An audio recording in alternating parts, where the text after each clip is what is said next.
flooding in our yard at all or on Darlington. I have not seen any issues with flooding, as well as traffic. There's not been a traffic issue at all on Darlington. We have no problems with that. So I, again, am in favor of this proposal, and thank you for letting me speak. Thank you.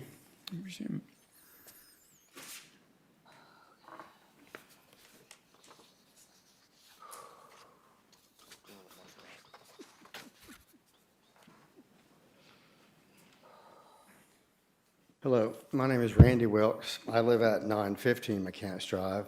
I am part of this project. I was just coming up here to speak a little bit about some of the other comments that were made.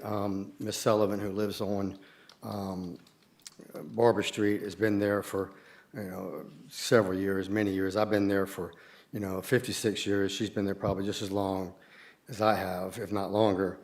I'm in the plumbing and electrical business. Ms. Sullivan has called me countless times to do sump pump work at her house, but the catch here is Ms. Sullivan has a basement in Mount Pleasant, okay? You don't have a basement in Mount Pleasant that is below groundwater level.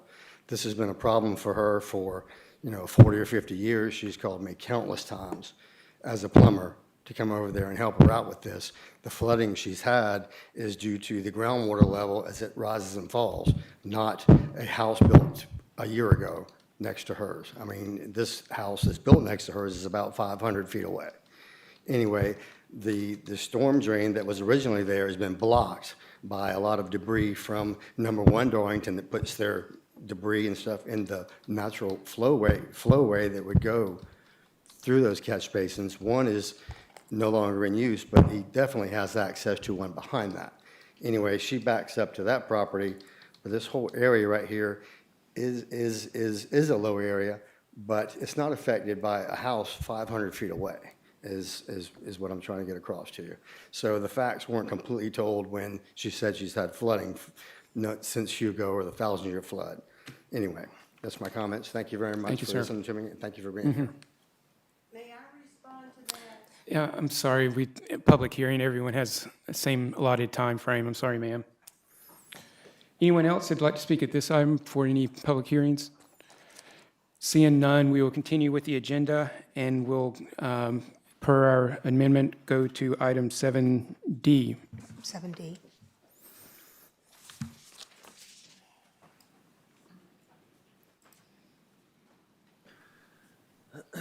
Good evening. Good evening, Mr. Chair, members of the Planning Commission. We do have a sketch plan before you. It is located at 1170 Rifle Range Road. The applicant is here with us this evening. Property is zoned R1, and it is located next to Chelsea Park, directly across the street from Harborgate Shores. The property is a little over 2 acres. The proposal is a sketch plan. It is to add 1 line as shown on the exhibit. It is going to meet the R1 dimensional requirements of 80 feet wide. However, we do have a land development standard that proposed lots generally have to meet 2.5 width, 2.5 depth times the width. This one is approximately 4.4, so therefore a waiver request is required. I'll jump right into the staff comments. See number 2, the waiver request will allow the depth to exceed the 2.5 times the width. The proposal exceeds 4.4 width depth. Explanation for the waiver is attached. And part of this submittal, the purpose and intent of the ratio is to provide lot dimensional standards for subdivision to discourage long, narrow arrangements of rural areas creating a fragmented development process. It's also to ensure consideration is given to future subdivisions and proper land planning is part of the request. Planning Commission is to consider future land development patterns to ensure it is being conducted in a harmonious manner that is in the best interest of the general public. And I've also included the purpose of the land development regulations for your reference. Again, access is a concern with the approval of this subdivision. They will have one right for a driveway from Rifle Range Road. It's recommended that they do explore a shared access easement with the adjacent property in the event that, continued subdivisions occur. I think that would be a good idea. However, the applicant and I spoke, he's going to work with the DOT, and if that doesn't work out, he's going to explore the access easement option. And also the concern with the mail kiosk, they need to coordinate with the US Postal Service. They are not proposing to remove any trees, but if that were to occur, the tree survey would have to be within 1 year and would have to be evaluated by an arborist, any trees to be removed at that time, and mitigation would have to occur. Water and sewer availability, there shouldn't be any issue with that. There is an existing structure there. So water and sewer should be available, but again, before a final plat is approved, we'll need the verification from Mount Pleasant Water Works. Other than that, the stormwater for this particular area should be very adequate. Both lots are very large. I think this lot is about 2,100 square feet or 21,000 square feet, so there should be plenty of area for any type of on-site detention, but this is not a problem area, and it is not inside our special stormwater management area. So they would be following the normal building procedures. Okay, and the applicant is here too. All right, thank you. Any questions for staff at this time? Okay, thanks, Kevin. Is the applicant here like to add any additional information or just be available for questions? I'm more than happy to help. Okay. All right, thank you. Yeah, I think you would be probably the best person to answer it. If you just give your name and address, please, sir. My name is Kirk Heidenreich, address 1170 Rifle Range Road. I guess my question is, do you have any problems with the staff comments, especially with the ingress egress recommendation? No, it's, either way it goes is fine. There's a fire hydrant right next to my driveway, and I'm assuming that if we did a shared driveway, we'd have to widen the driveway some. So I don't know if the fire hydrant is an issue. I'm fine with DOT telling me what they want to do, but if we wind up doing an egress, we can make the driveway wider, go in more towards my property. It's not an issue. Okay. And any other things? And I think you mentioned the tree survey. If there was any trees taken, you're fine with all that? My hope is for this piece of property is I have a friend who wants to build a house, and he's welcome to it, but my folks are getting older, and it would be nice to have them there either. So there's plenty of room, there's big trees, but it's a very clear lot. Mm-hmm. This is a piece of property that's come up to you guys maybe 4 years back. Pretty much everyone wants to develop it and put 4 or 5 homes on it. Not really what I want to have happen. I like my house, been here in that house I think for about 15 years now. And I have no intention of letting someone come in and tear it all down. So this is sort of an easy way for me to do it.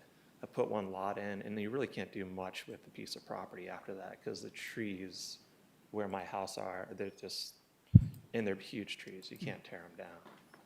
So it seems to be like a nice, simple solution for me, and to get realtors to stop calling me all the time. I do recall this property before. Any other questions for No. applicant? Okay, thank you, sir. Okay, thank you, guys. Appreciate it. Mhm. Any follow-up with staff or any recommendations, questions? No, for the purpose, Smith? for the purpose of discussion, I'd like to make a motion. I'll make a motion that we approve the sketch plan and approve the request for the waiver from the LDR for agenda item 7D. It's a motion. Do we have a second? Yeah, I'll second. Good. Yeah, my comment is, discuss the LDR waiver first. If you look at the intent of the LDR, it really is not as concerned about what I consider to be infill projects. It was more as, developments were put in. In this case, this is infill. As the applicant pointed out, more houses could have been put on this. I mean, the one downside, I mean, honestly, is the location. Rifle Range is heavily traveled and just gets more heavily traveled. I would be in favor of a shared drive. I mean, one less curb cut We can on put Rifle conditions Range. on it. Yeah. So, anyway, those are my comments. Does anybody, Mr. Yes. Ms. Smith, would you be willing to amend your motion to include that provision? for yes? Yeah. I'd be happy to, should I do that now? All right, then I'd like to make a motion that I amend my prior motion approving Agenda Item 7D with staff comments to include a common easement instead of two driveways. And I also believe it would be best served to have one mail kiosk that serves both lots. Thank you. And that's, I'll follow up with the second as well. Any discussion? Seeing none, we have a vote on the amended motion. All those in favor, please say aye. Aye. Any opposed? No. And it passes. Thanks. On to item 7E. I'm sorry, Mr. Wren, was that just for the amendment or for the amendment and Oh, we have the to go main back. motion? I thought that was just for the amendment.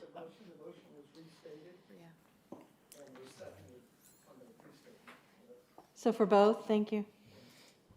I'm sorry, did our two commission members That's what I was gonna- a virtual- participating? Yes. They both, okay. You- Okay.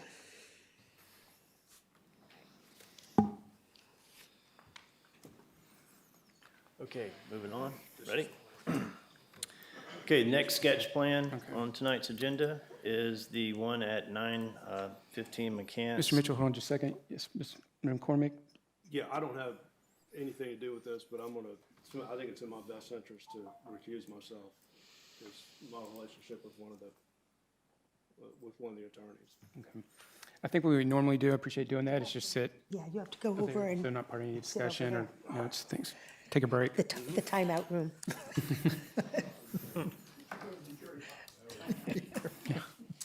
Okay, all right. The sketch plan is for McCants Drive. It is at 915 McCants, and the proposal is for 2 lots to be converted and subdivided into 3 lots. The applicant is here. They have their civil engineer here as well to answer any questions. The lot is located in our special R2 overlay district. The proposed lot, can you go to the next one? One more. The proposed lot is, well, the proposed property line is identified in red. They are abandoning one section of the center property line that is shown in yellow, just to be clear on what's being proposed. So essentially, you will have 3 new lots. There are 2 existing homes, and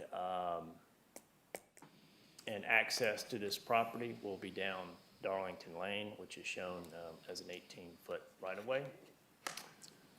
And can you go to the comments? So we'll just run down the comments very briefly.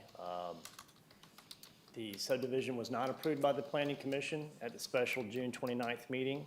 Stormwater and drainage concerns were noted by the commission. The applicant has filed a notice of intent to appeal the decision and requested pre-litigation mediation.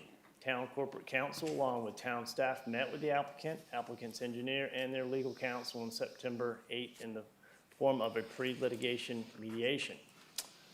At that time, we reviewed a stormwater plan. At that time, comments were provided. Those comments were included with the staff report, and those comments have been shown here. Since then, they've addressed those comments. I'll be happy to go through those if that's needed, but they're really not applicable because they have a new drainage plan. Okay, and we'll get in, and I do have the drainage plan that they are proposing, and we can discuss that as well if you like. Number 5, the waiver request is for a subdivision to create a lot from an access easement. According to the LDR 155.047, lots are to have access to an improved public street. Darlington Lane is not an improved right-of-way, as the town has taken the position that it is a privately owned road, not a public road. Therefore, the town required that a waiver request be made for this proposal. Okay, so one remaining comment that they need to address following a favorable decision is the 168 inches per acre. They have not addressed that, and that was left over from the last meeting, so part of the record. Next. Okay, this is the drainage plan. Like I said, the civil engineer is here for the applicant, but I'll briefly describe what the situation is. The natural terrain slopes from McCants Drive in kind of a uniform, very gradual direction towards the right, which is the down Darlington Lane. The applicant is proposing the new structure. I don't know if I can point here. The new structure, which has detention that's shown in the heavy hatched pattern down the center property line. That is on-site detention that has no outfall. That is going to be underground. It will have plastic chambers, which are arched pipe, bottomless arched pipe in a rock package that will allow exfiltration of stormwater that enters into this system. So as these three pieces of property fully develop, which the front two could go under redevelopment in the future, that extra impervious surface will be shared in that, the runoff from the extra impervious surface will be shared in the underground detention proposed. Now, what they are planning on doing is doing the installation incrementally.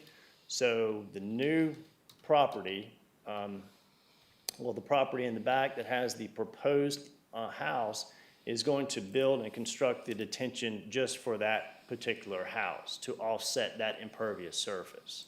So as the other two front lots develop in the future, there will be a common plan that they will have rights to, and they will be able to offset their runoff with the underground expansion of their detention. So other than that, the only other concern that I do have, and I will mention, and we will get to that in further details if it does render a favorable position, is the encroachment in the 28-inch live oak in the front. We've requested that that house be bumped back a little bit to give that tree some more room, and we will address that later, but this is not a house design meeting. This is a subdivision meeting. Okay,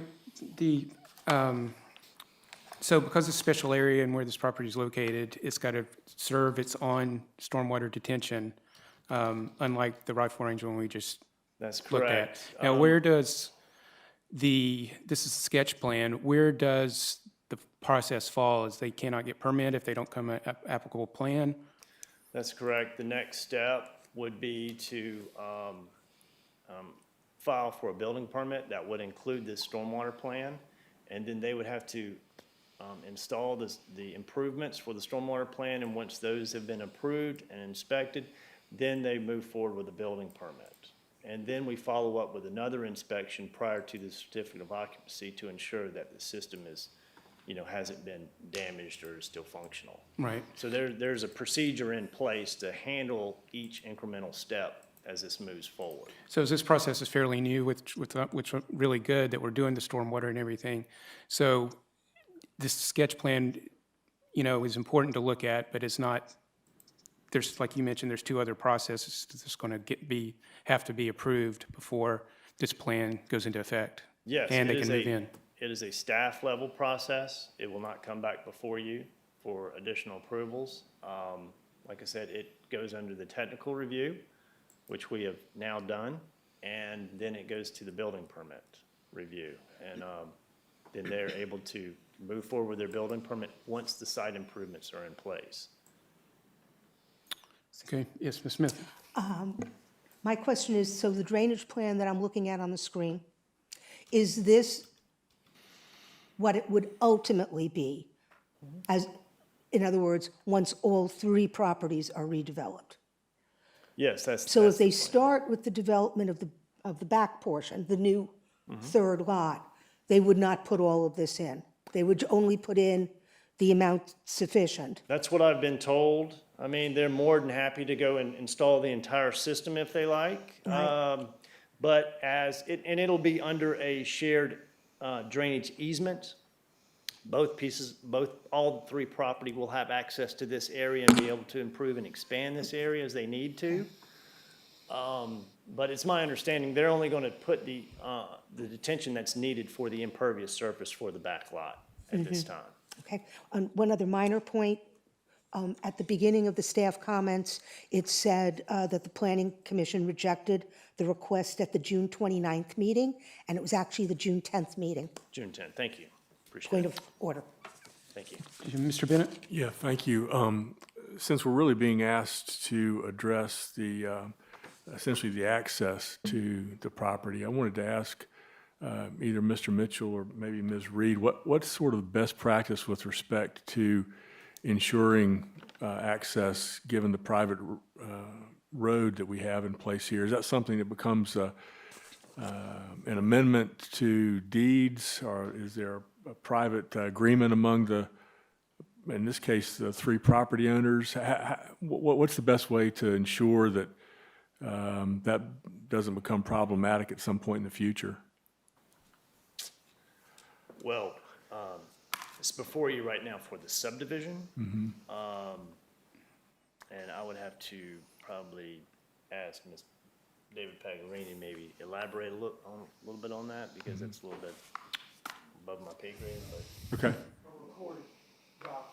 Easement. Got it. And it's just shared among the three property owners then, David? Okay.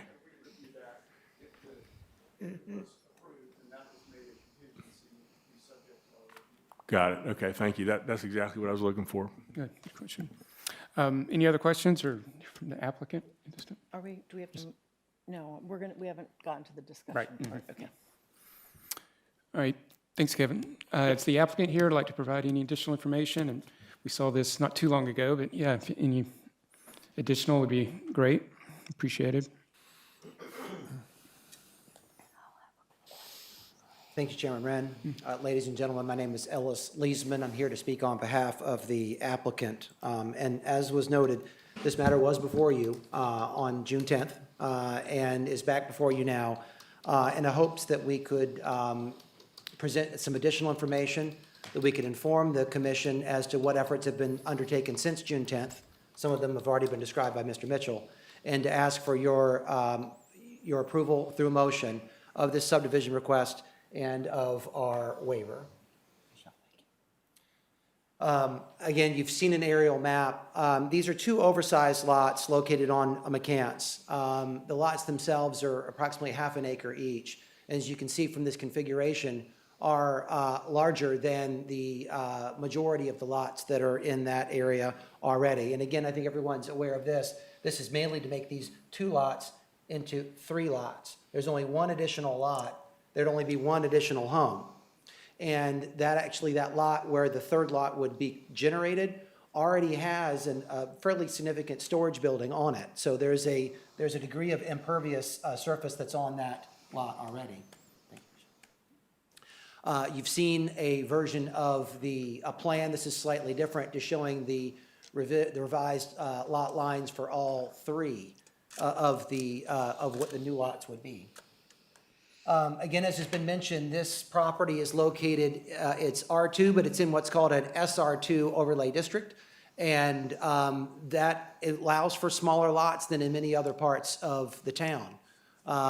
The width is to be 60 feet at a minimum. The depth is to be 90 feet at a minimum. And the lot area is to be 8,000 square feet at a minimum, allowing for a 1.25 acre lot.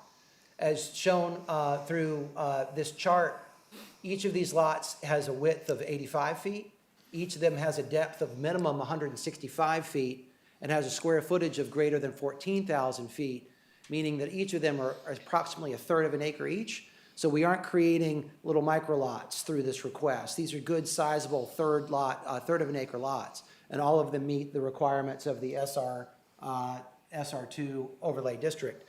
And I thought it'd be worthwhile to mention, as many of you would know, the actual purpose of that, why this isn't special overlay district rather than just a normal R2, is that it's intended to allow for the continued construction, addition to, and renovation of homes located in the older built-out neighborhoods. So again, the purpose of this, through allowing for decreased setbacks and the other exemptions and changes that are made, is to allow for further constructions of homes in this area, and where you have oversized lots, that can be particularly appropriate.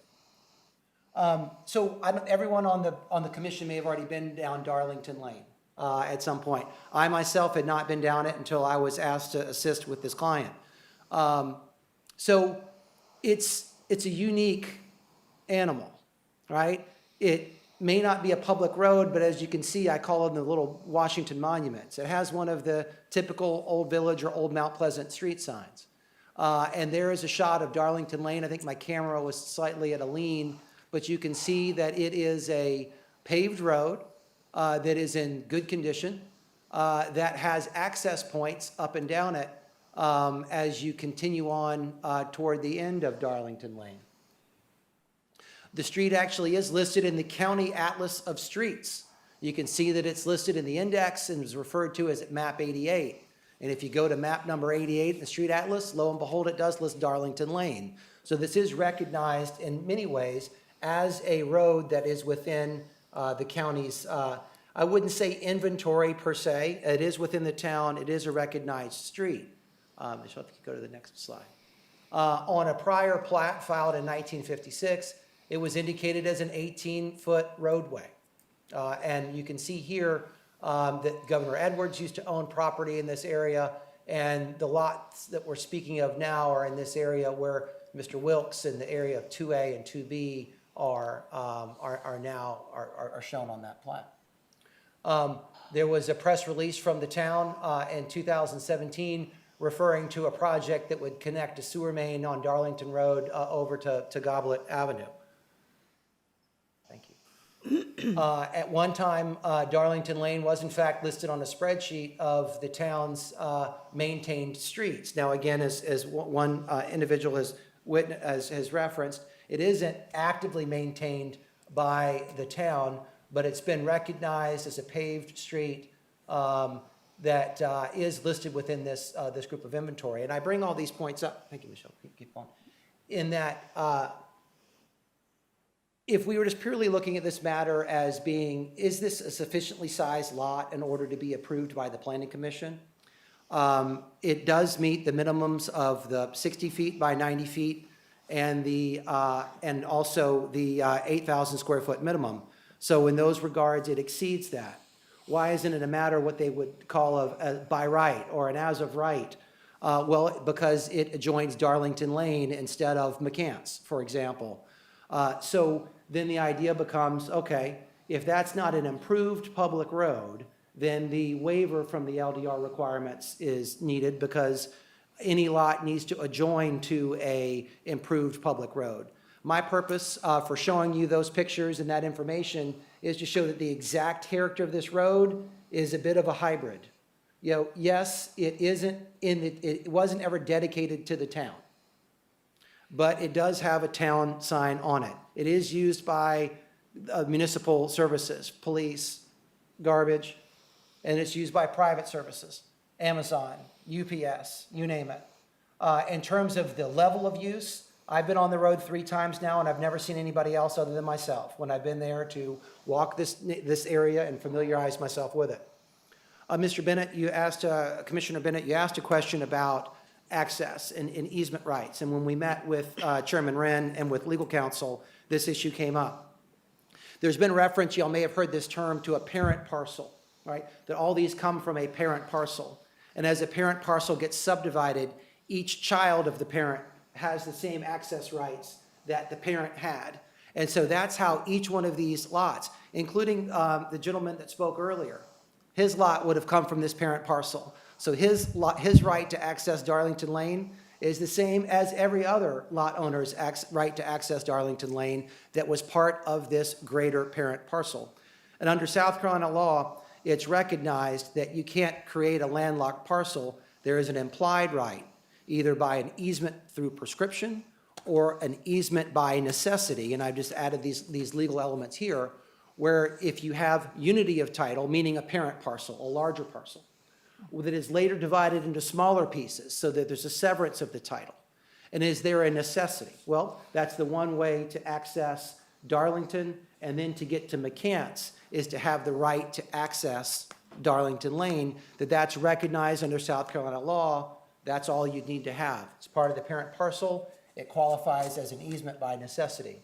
There have been two legal opinions that have been issued in this, in these discussions, both by Mr. Satilli and by Brian Colley at Buxton and Colley. Both of them agree that the children that arrive or derive from that parent parcel both have those access rights.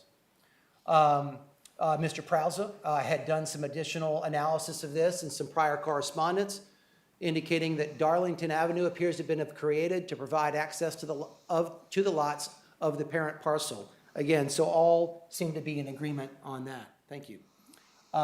Here is a diagram that indicates in that teal blue color what the parent parcel at one time was, including those lots that front on Barbara, as well as the lots that go down toward the end of Darlington Lane.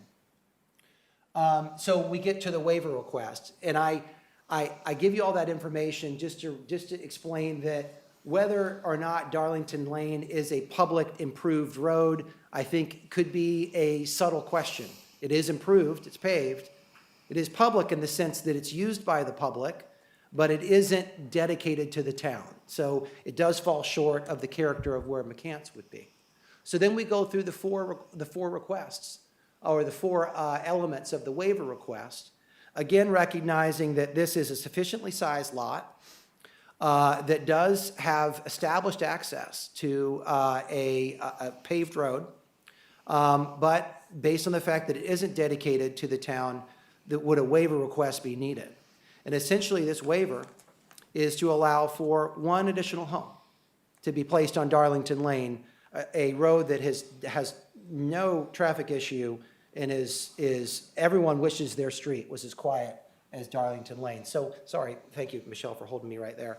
The first item, are there topographical constraints? Well, again, in that instance, it would be Darlington Lane would be the special issue that would apply here. The applicant demonstrates that compliance with one or more provisions of this section is unreasonable or in conflict with the public interest or a practical impossibility. In this sense, they can't cut a driveway straight to McCants. They need to access the lot through Darlington Lane, which is not adverse to the public interest.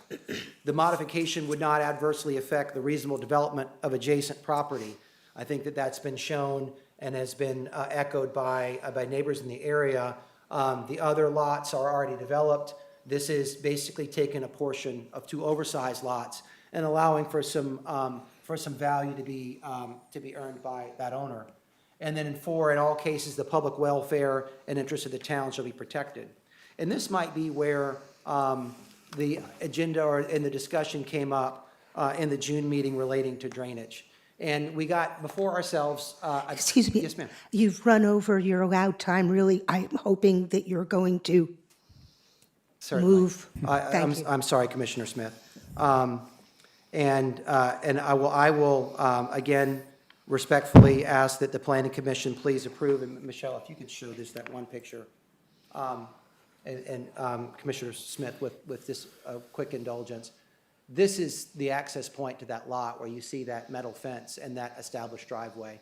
That is where this house would be located. So you're looking at a piece of property that already has that form of access that already exists. And I thank you for your time, and I apologize for taking more of it than I should have, and would ask for your favorable consideration. Okay. Thank you. Mr. Wren, I've got some questions of the applicant. Yeah, Ms. Smith. Yes, thank you. I've got some questions here? for you. Yes, ma'am. Number one, my assumption is that when the children parcels were created, we did not have the land development regulations and the zoning ordinances in place that we have today.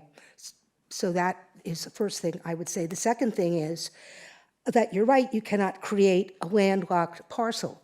But currently, as we look at this, we do not have landlocked parcels. There are 2 parcels, both with ingress and egress from McCants Drive. It is your applicant that would be creating the landlocked parcel. So my concern is, and you've spoken around the issue, the town has come out on the record saying this is not one of their roads. I grant you the evidence that you showed that, the average Joe driving by would probably think it was a Mount Pleasant road. It's got the little name and all of that.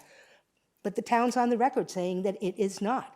Well, it's not a state road, which means it's a private road. And have you attempted to establish the ownership of this easement that is named Darlington Lane as part of your applicant's process of wanting to put together a neat package? Commissioner Smith, thank you for your question. And Mr. Wilkes, I think you know a little bit of the history with Governor Edwards and some of that. Would this be maybe appropriate time to speak to that? Okay, Commissioner Smith? although my question is, what, if anything, has been done to establish ownership of this easement and then go to them Sure. to get some kind of a deed of use? So, Commissioner Smith, that land is not owned by any single person, and it's been in this continuous state of use for a number of years. Mr. Satilli, Mr. Colley, different attorneys, Mr. Prowza, people have looked at this, and there is no easement, not even for Mr. Hewlett to use the road. Basically, everyone that accesses that road is using it under the same right, which is that there is an easement that arises by implication under the law. When there's a road there and that's your way to connect to a public road, that you have that right, and people can't block you of that right. And so just when 1417 Darlington Lane has been built, and that was done in the current era, just within the last 5 years, where we had the same waiver regulations in place, the same zoning code that's as comprehensive as it currently is. And so that house accesses Darlington Lane under that same right of access. No one has the right to exclude any other from the use of that lane, and there is no document that essentially exists to where where each owner now can point to and say, I've got a right because of this document. They all derive from that parent parcel, and the law recognizes that they all then have the right to access the next public road as a result of being part of that main parcel. To your point, there are some lots that do front on McCants. Well, there are many that don't. There's one Darlington Lane where Mr. Hewlett lives. There's 1417 Darlington Lane where another resident lives. So this would be, and actually there's 0 Darlington Lane, I believe, that's down at the bottom, which is another lot. So this would be not the creation of a new issue. This would be the 4th example of a lot that accesses Darlington Lane under that same legal right. Thank you. Yes, ma'am. Mr. Leisman, I don't believe it's your applicant's your client's property, but I thought I saw somewhere where part of the easement went on the corner of McCants. Was that correct? Oh, yes, there is a corner of Darlington, because it basically, it bisects around a grand tree. And I don't know if you show that one of the monument, I don't know if you can really see the tree behind it, of the little monument sign. You really, well, it looks like it's covered, yeah, you can, where that ivy is. There's a tree there, so the road sort of comes in 2 points, depending on whether you were coming from the old waterworks or whether you were coming from Ben Sawyer. Depending on which way you're coming, it has 2 lanes that basically preserved a grand tree, and then it joins into what you see there. And so one of those does actually run across Mr. Wilkes's residence. But again, same legal principle that I mentioned, where someone else is from the parent parcel, Mr. Wilkes doesn't actually have the right to prevent them from accessing McCants, just as all these have done. So this doesn't create any new issue that isn't there, and that hasn't, basically, I don't know that there's been any access disputes or problems. And thank you, Michelle. Michelle notes that where the you can see where the driveway and part, and then you can see, what does that say, like a 24-inch DBH live oak, or maybe larger, it's a big tree. But yeah, you can see there, Chairman Wren, where it indicates that, where it runs across that corner. Okay. And if this, could your client access road, because that was one of my big issues, I mean, last time was, trying to find ownership of it, and I think, and provided that tonight, and I appreciate that. So if this was like denied, would your client be able to build like an ADU and access Darlington Lane and do a long-term rental, for instance? They would have the same right. I don't know with this lot size, honestly, with the main structure and the way it would be configured, I really don't believe that would ever be feasible. I was just talking about your owner, your client, just building one back there and accessing the road. Without the subdivision. As an alternative to do Yeah, I mean, technically, probably legally could do something like that, to have another person and a piece of property on I that. think just in terms of their stewardship of their property, that while that could be, I haven't ever looked at it, it could theoretically be possible. I know that those are controversial in their own right. Right. But from their stewardship of the property, creating this third of an acre lot is good for them, good for the homeowner that would purchase that home, and good for the town. The same builder built the house at 1417 Darlington Lane. It's a beautiful, beautiful home. And so they have, Chairman, they've come with this plan to actually do a fee simple third acre lot to go ahead and with a different home site. All right, thank you. Any other questions? Thank you, appreciate it. Thank you. And the project engineer that has been conferring with the town's engineer, Mr. Mitchell, Ben Roop, he is here. If anybody had any further questions, but again, thank you for the amount of time that you've Thank you. provided us. Appreciate it. Any discussion on the item? We need to move first or discussion? We can do if you have questions for staff, or if you want to feel like I make a motion. I mean, my question is more of a comment, I guess. Overall, the new comp plan talks about infill, but, my understanding is that the purposes for the infill would be things like workforce housing or downsizing. That, it's not just to sort of add more lots and residences. So, and that was the issue with my the reason I voted the last time.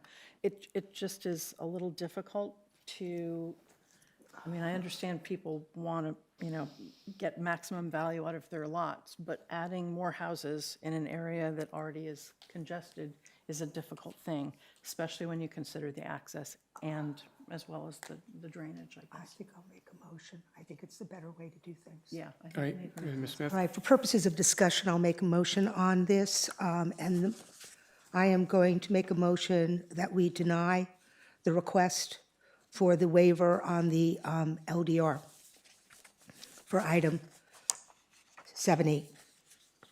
A second? I'll second that. Okay. My concerns are as follows. The lot size is fine. It is. My concern really is with Darlington Lane. When this came before us back in June, the applicant posited that they felt for all intents and purposes it was a town road. I had no reason to doubt it because everything they said to the commission was truthful. The town uses it to provide services. It has a town of Mount Pleasant name. It's paved. But we've since found out that this is not the case, and that the town does not accept ownership of it. My understanding is that it was Governor Edwards, when he owned parcels there, that actually had it paved. It was not the town of Mount Pleasant that paved Darlington Lane. So I think the time has come. The attorney for the applicant has rightly pointed out that the other residents on Darlington Lane really are in the same pickle, in the sense that they're using a private easement without any clear permission, legal permission to do that. So perhaps the time would be right for the applicant to get together with the other residents of Darlington Lane to come to some sort of an easement agreement. But right now, I'm not comfortable granting, as it stands, the two lots both have legal egress and ingress to town roads. You create the third lot, and the third lot does not. So that's my comments on the subject. Anything further? Yeah, when this came before us before, I think, lot size, and Ms. Smith, you pointed out too, that, cutting through properties that are allowed is a tough thing, and this waiver was reason that I voted against it because it was not clear to me. I knew it was a private easement. I think there was some uncertainty exactly what it is. As such, from some of the research and so forth, found out that it's been there for 60 or more years. And so, yeah, I'm in favor of this now, I think, because I do think that everyone, all those property owners have a legal right to it. And I do trust staff to have the drainage plan and uphold it going forward with the neighbors' concerns and so forth, that this is one of the only parts in town that we have, you have to handle your own stormwater, which is a really good thing. And so this process is going to, if we're following the process that we set out with that ordinance, I think, in my view, I'll vote for approval. I think we probably, since we have Gary and Don, probably need a roll call this. Sure. Could I, Yes, before we do Ms. the Harlan roll first. call, could we go back a couple of slides, or there's one that talked about the SR2 overlay. I just wanted, that wasn't part of the packet, I'm just looking at it for the first time, I think so. And so the purposes of this, the overlay, is to say continued construction, addition to, and renovation of homes located in the older built-out neighborhoods. And then it says, the town council finds and declares the following. And it says, creating a special overlay district will enable. That's where we start. Could we go back a couple of slides, or there's one that talks about the SR2 overlay. Sorry.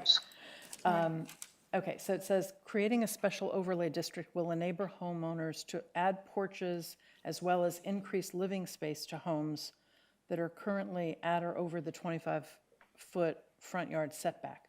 So I guess what I'm confused about is this overlay really intended to create more homes, or is it to allow people to build onto their homes?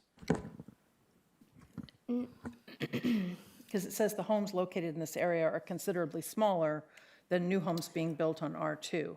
So it really doesn't sound like the purpose of this is to subdivide and add more homes. It's to allow some expansion of homes more than anything. I can't say that the purpose of any of our overlays is to create more homes. The purpose of the R2 overlay was recognizing that in most of this area that has underlying R2 zoning, that you had a lot of homes that didn't conform to the setbacks of the R2 district. I wasn't here when the R2 overlay was created, but I've been told that there was a lot of applications for additions and renovations and front porches, things like this, and they weren't able to do it because of the older lots and the older homes and the fact that they were non-conforming. So the R2 overlay was created to apply only to those properties that have an underlying R2. So if your underlying is R3 and you're within this overlay, the overlay doesn't apply. So the special R2 overlay allows you to have a 15-foot front setback as opposed to the 25-foot front setback. And that is the primary purpose of the special R2 overlay. Okay. So that doesn't They weren't really able seem- to do it that doesn't because seem of applicable to this particular because of situation. the older lots Because this is and the R2. older homes. And Well, I think they were just pointing out that it is in the special R2 overlay district, and I think what they were trying to say was what they are doing is not in conflict with the overlay. But the purpose of the overlay So the is special really R2 just to allows allow you- a different setback for those older lots. Anything further? So Ms. Smith has made a motion, but not yet seconded. Is that right? Is that where we To stand? deny. I second it. Yeah. You There was seconded it? second. Yeah, any discussion. So I guess we're ready to vote. If Lynette, you would like to do the roll call, please? Yes.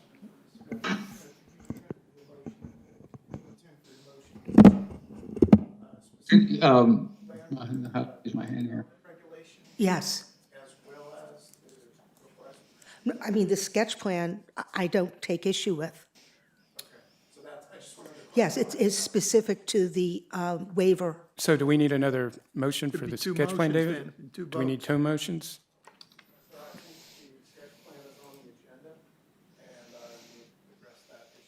Okay, after this vote? Okay, so we'll do this first, and then we'll Yeah. do the sketch plan. Okay. Is everybody clear? We're voting on the waiver? So the motion is to deny the So waiver. this, yeah, so the motion is to deny the LDR waiver and only the LDR waiver at this time. Right. Without any kind of restrictions. We could have put restrictions on it, but it's just to deny it. All right, roll call vote. Mr. Ketting? Yes. Ms. Ireland? Yes. Mr. Gates? Yes. Mr. Davis? Yes. Mr. Campbell? Yes. Ms. Smith? Yes. Mr. Bennett? No. Mr. McCormick is abstaining, and Mr. Wren. No. Motion passes for denial 6-2. 6-2. Now, would you like a motion on the sketch plan? I make a motion that we accept the sketch plan as presented. We have a motion I'll second that. and a second. Good. I think we probably could do this with voice vote. Roll call, yes, sir. I think we can do a voice vote. Let's, Did voice. Oh, sorry, Yeah. go ahead. yes, sir.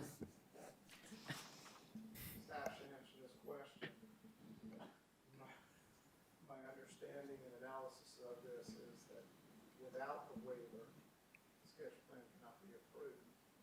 But I think that's what the rules require. So I just, obviously, this commission is entitled to make whatever motion it wishes, but I want to clarify that.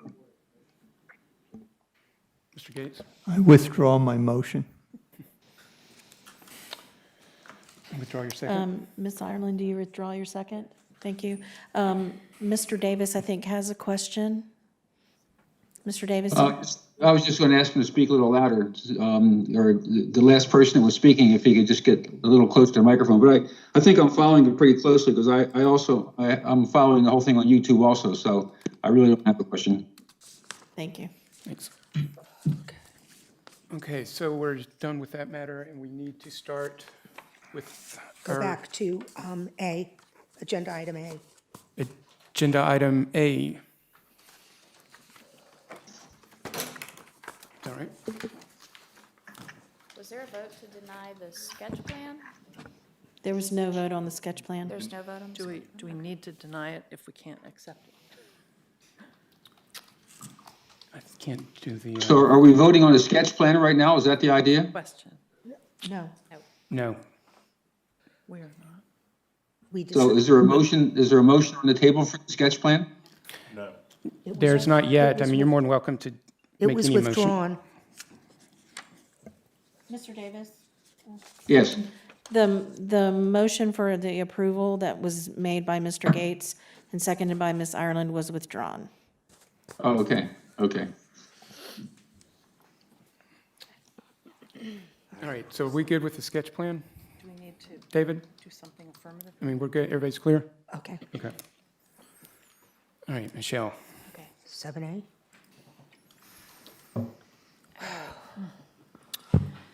So this is an application to, I'm sorry, Mr. McCormick, I'll wait for you Yeah, to sit Mr. down. McCormick's going to join us.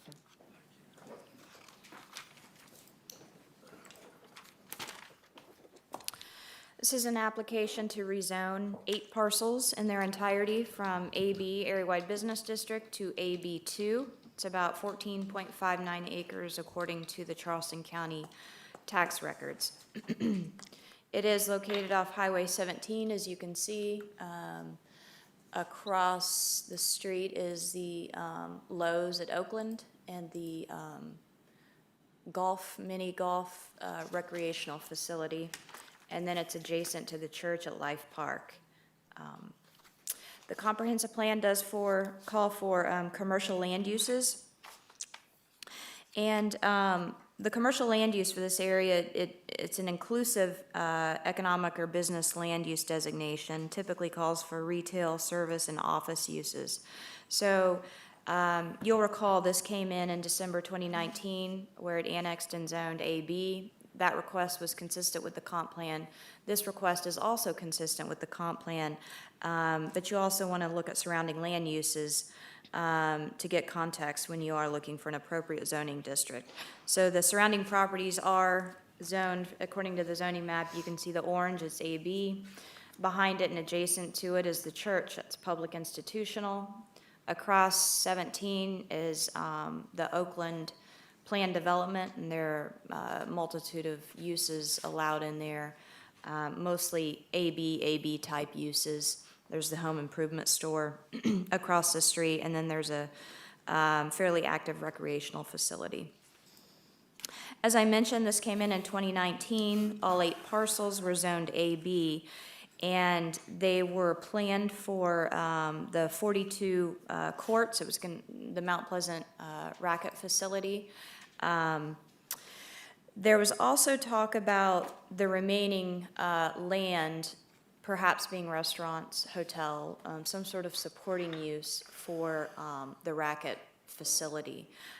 What's before you now is a rezoning for the entire development to AB2. The plan is to still move forward with the racket facility, but because they don't know where that line is going to divide, they chose to rezone all 8 parcels. And then if the AB2 rezoning is approved, they would aggregate those parcels, create a lot line subdividing, and the applicant can talk a little bit more about it, roughly half, maybe a little less, a little more, where the portion closer to Life Park Church near George Browder would be an automotive facility or an automobile dealership.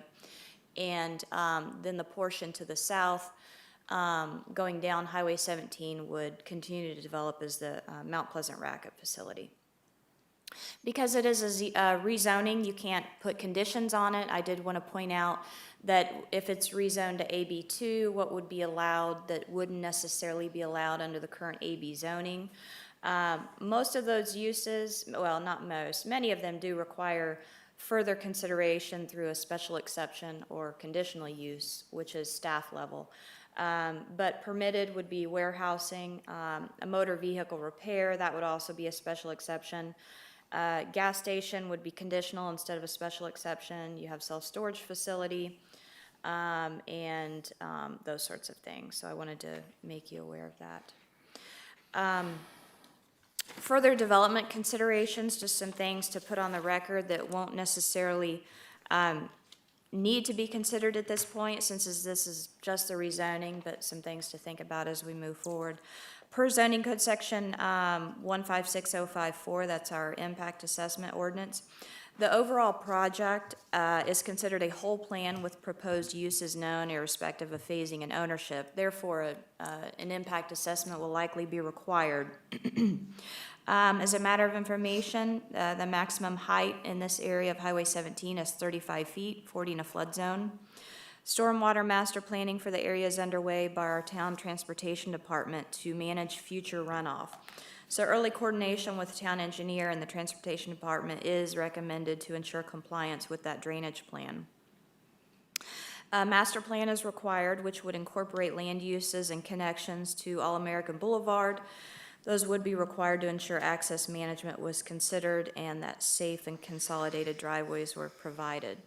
And then approval of the development impact assessment will be the next step. So if this rezoning goes to town council and it gets approved, they'll have to do the impact assessment, which would include a master plan incorporating the land uses, the access points, particularly access to All-American, just to ensure that access management and the DIA would need to be done after this step and then prior to design review board.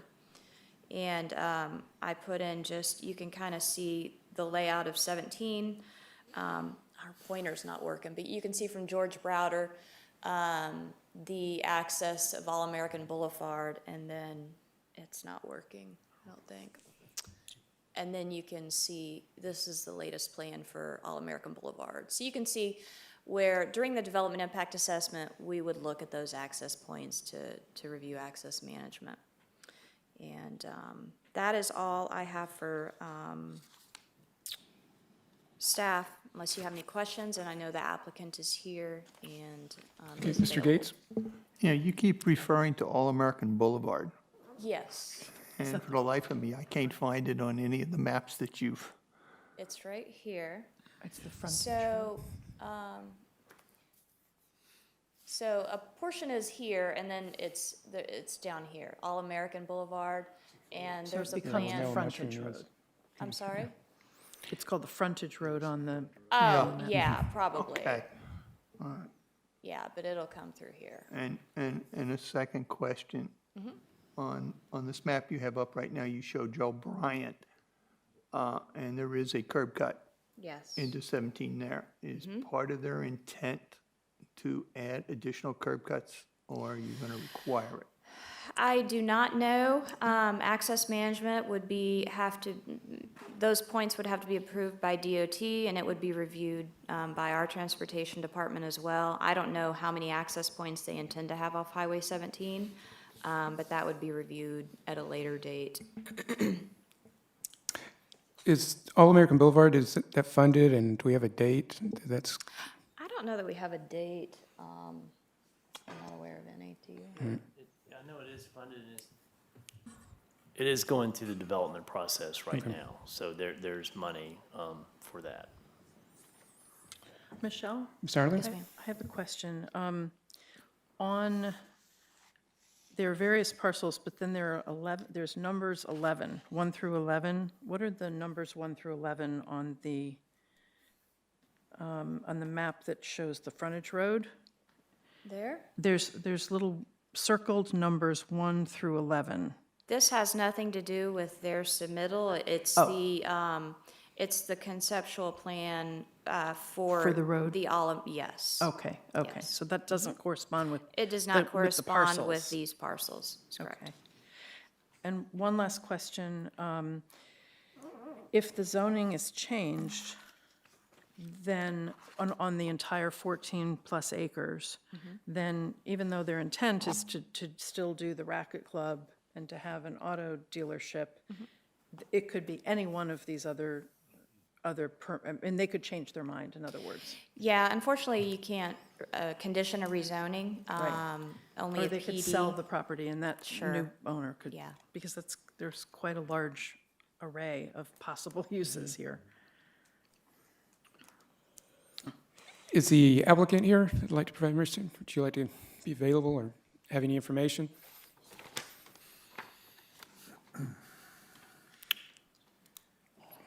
Just name and address, and we'll give 10 minutes. Ms. Smith is Derek on it. Williams, 3236 Highway 17 North. Hi, my name is Jay Claypool. I'm here representing the car dealership FCA Realty, who's looking to acquire the right-hand side of the parcel. Okay. Any further information, or just want to give you the opportunity to speak or provide any? No, we purchased, my wife and I purchased this property about a year ago, and we've been working on it for almost 3 years now. It was heirs property, and there was 144 living heirs, so you can imagine gathering all that together and making that happen. Our intent always had been to, and still is, to have a tennis facility there, tennis, pickleball, and a swim club. And it's really a community use. Our background is in Parks and Recreation, so it fits right at home with what we do. And, but we knew, especially with the price of land in Mount Pleasant, that we were going to have some help with retail or shopping or some sort of a commercial development on the property. We had been approached by many, many entities, whether it's a grocery store or gas stations and so on. And we really got a great fit when FCA came in, and we sat with them, their philosophy and our philosophy as far as community matched up, and it just worked. It worked for the facility, so it's going to allow us to build what we've been trying to build for the last many, many years, which is a community facility for swimming, tennis, and pickleball. So that's pretty much, Can I just ask, what's the reasoning for rezoning the whole property? Is it just not, the master plan's not been developed, or? Yeah, really, and that's a good question. Really, what it comes down to is we don't know what their needs, our needs, and the boundary line will be. And if we wait, because time is definitely money in this case, if we wait and go through a different process, then we're getting ahead of ourselves. So once we know where the line is and the boundary line is, and then we set out the plan, and it works for everybody, then we know how to go forward. Jay, you may want to. I would just characterize it as a bit of the chicken and the egg issue. FCA wants the right half of the property. Mr. Williams wants to retain the left half of the property. Unfortunately, there's no boundary line at this point to delineate the two.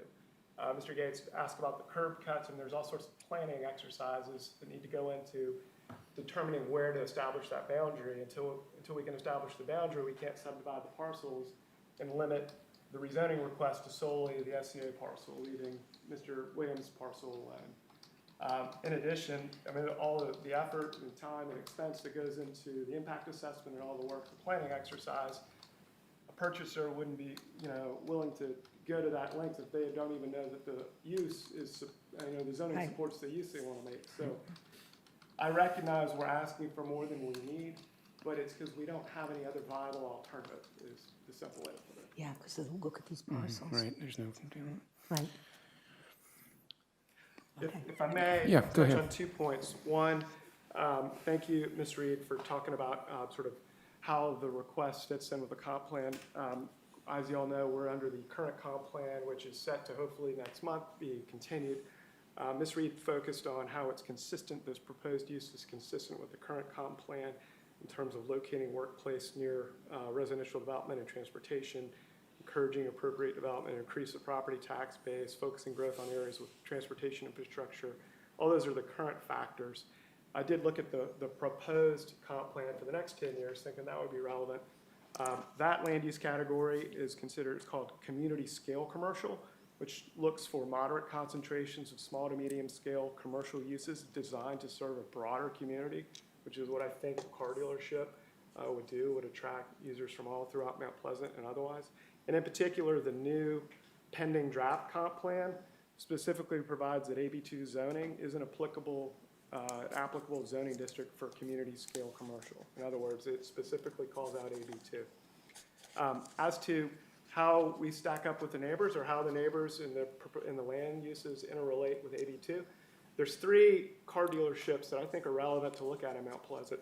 They're the Chevrolet dealership, kind of near Hungry Neck, the Volkswagen dealership near Anna Knapp, the Mercedes dealership. All 3 of these dealerships, the property is zoned AB2. And there's a reason. You have to have that base zoning designation to even get you in a position to go to the BZA to seek the special exceptions you need. So there's a definite reason why car dealerships need the AB2. And if you look at the land uses around existing dealerships, it's very, very similar to here. There's 2 churches around the Mercedes dealership, a big box retail behind it, the Volkswagen dealership, abuts an AB, there's residential, Creekside in the back. The Starling, again, has a church across the street. There's an AB next to it. This sort of land use pattern that already exists with these other dealerships is sort of the same land use pattern you're seeing here. So again, I'm encouraging you to think that it fits within the current uses. We got to go through an impact assessment. I know y'all need to take into consideration our impact on infrastructure. We will do that and provide all the information and more as we go through the impact assessment. But as you know, it's a very developed area of Mount Pleasant, and I have no doubt we can fit within all the infrastructure needs there. I'm going to pause there. Thank you. Thank you. Yeah, certainly. Do you know how many acres those existing dealerships sit on? I mean, each of them, how many acres does it normally take to have a car dealership? I didn't measure it. No, just kind of roughly. Sure, no, understood. FCA's been looking at property in Mount Pleasant. At one point, we were looking at a site up in Tupelo that didn't work out because of wetlands issues. That site was about 5 acres. This site, could be, this is a 14.5-acre site. So we're, ballparking half of it. So I think those are kind of the scale of, what car dealerships generally look and feel like. Right? Any other questions this time? Thanks. We might have some follow-ups if be available. We'd appreciate it. This is a public hearing, as mentioned earlier. If there's anybody that would like to speak on this matter, now would be the time. Come up and give your name and address and have 2 minutes. Seeing none, we will close the public hearing. And Ms. Smith. Yes, I'd like to make a motion at this time. Yes. And the motion is that we approve the request to rezone the parcels in Agenda Item 7A from AB to AB2. Let's get a second first. I'll second. Go ahead. My reasoning is, if you look at the map here, there's no way to say, well, we'll make this parcel, AB2, and that'll be sufficient just because of the nature of the parcels. There's some that float in the middle, and anyway, so. Any other questions, staff? Yeah, I agree with you. I think that, it's pretty much impossible right now. And we do have, the size of this property is going to require an impact assessment. That will come Exactly. through this board for transportation understand- and traffic and so forth. So, yeah. And I understand the dealership not willing to do a deal if they don't know for sure that they can get the AB2 zoning, because they require that for the dealership. And it still requires a special exception. Exactly. Closure. Yeah. Ms. Ireland? I was just wondering if it would be possible to rezone the two long, there's this long rectangle that abuts Highway 17 as AB2, to sort of let them know that we're doing something. And then, I'm very concerned just about doing the entire parcel when things can change, and the economics of I think the Racket Club idea is wonderful, and I'm all in favor of a car dealership up in that part of Mount Pleasant.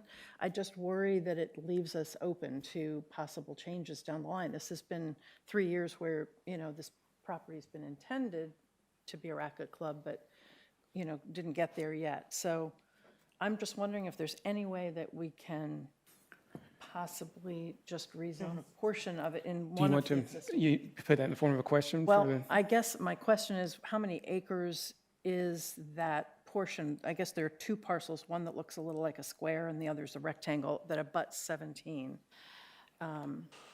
Claypool? Or That's a question for me. I'm happy to. Well, I was going to say, I think you have to vote on the merit, We have to on the vote on merit of what's the before us. application. Yeah, they applied to rezone all the parcels, David. So we can't change it, they would have to Exactly. amend, yeah. Yeah. And it's a public hearing too, so there would be, Right, go through all right. notice and all that too. And I Ms. would Smith? like, I would like to finally point out that the way our comprehensive plan, the future land use map, it's commercial, which means both AB and AB2 are allowable.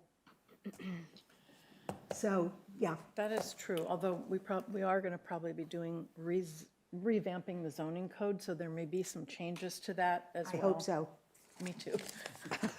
Lynette, is there anybody online, or is Mr. Davis? Yes, sir. Okay.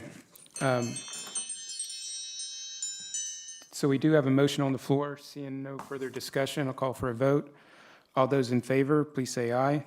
Aye. Any opposed? And the motion passes.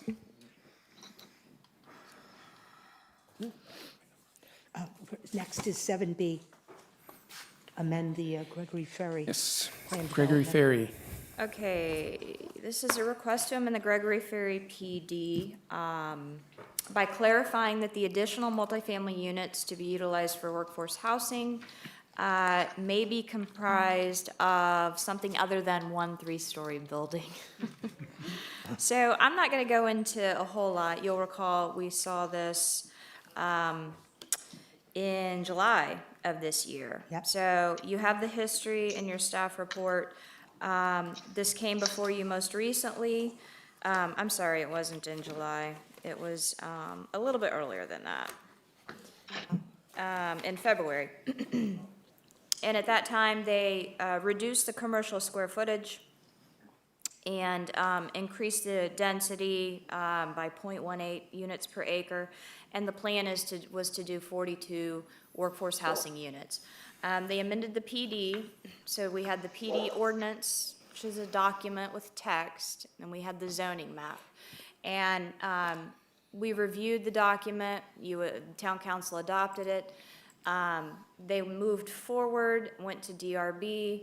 The first DRB plan was fine, and then due to economic reasons and market reasons, they resubmitted to DRB, and we caught that the PD document was very specific in the text that said this is a one building, 3 stories, 42 units.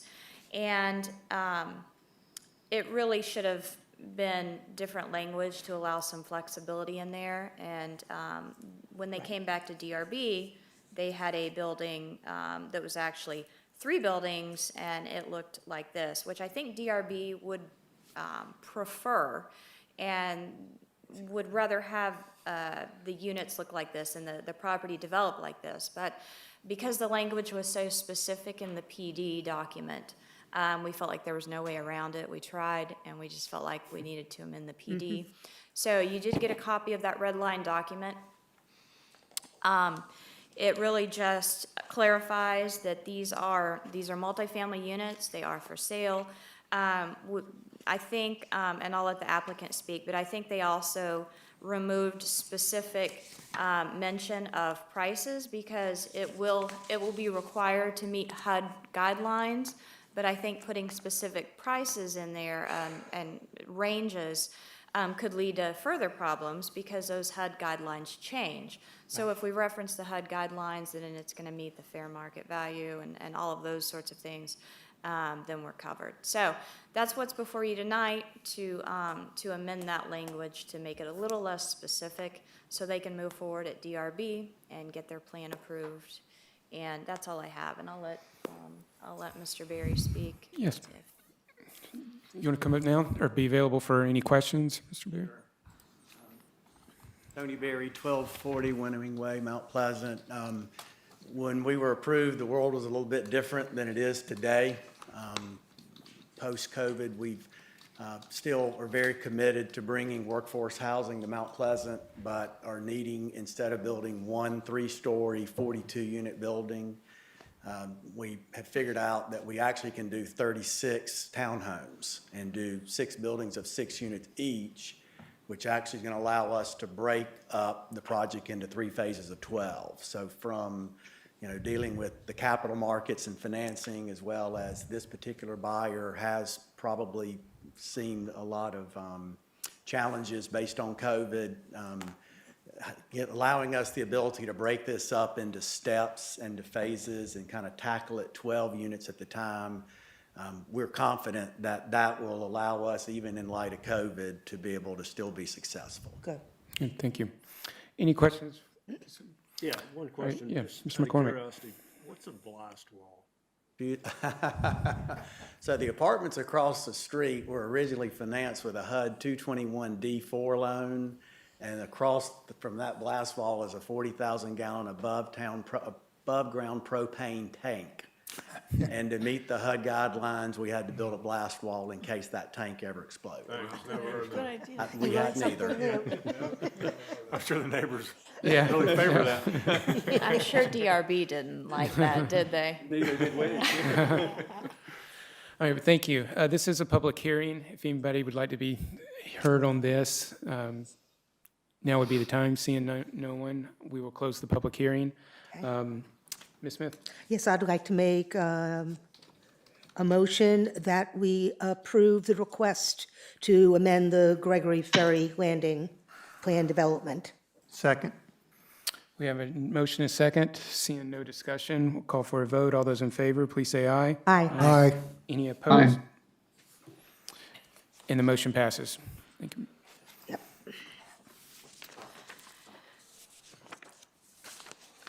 All right, the last of our public hearings is a text amendment. If you'll recall I think we had a special meeting, July 29th. That's where we keep getting confused, and confusion with June 29th. We had a special meeting July 29th where we talked about non-conforming, the entire non-conforming ordinance. Of course, the history of that came about with ordinance changes resulting in properties and developments being non-conforming, how they can be built back, when they can be built back, under what circumstances. And so we talked about that. Staff started working on some text amendments. We brought some of that to you last month. And the direction was to kind of move forward and fast track the sections on being able to build back, the 50% rule, and the differences between neglect versus unforeseen hazards, and those sorts of things. So I did send you a draft that staff was working on. Are you getting those chats? It's okay. Okay. I think somebody was trying to say something. So what we have before you tonight, and then, so I'll present how staff drafted this. It was, I can't take credit. It was primarily Jeff and Liz that worked on this, so both of them feel free to jump in if I mess anything up or if you have questions that I can answer. But so really, what's before you tonight is to deal with that section alone. And then, so the first part where we talked about was, do we stick with the 50% or do we increase that? Do we decrease it? I think Liz and Jeff both looked at other municipalities, and most of them were 50%. So we felt like, let's just stick with the 50%. Yeah, I agree. So that's kind of what we left that part with. We talked about the calculation of the damage. There's this, it's sort of arbitrary, this reasonable replacement value. And I know that our chief building inspector, well, our building and inspections department has sort of a method for looking at that, but it's sort of ambiguous. It's not real clear. It's difficult for staff to explain to people. So I think that the best option that we decided to go with was the assessed value. That's easily, readily available. You don't have to come in and have an appraisal. It's on the Charleston County's website. So we felt like, and that was consistent with some of the requirements that the Building and Inspections Division had that they look at as well.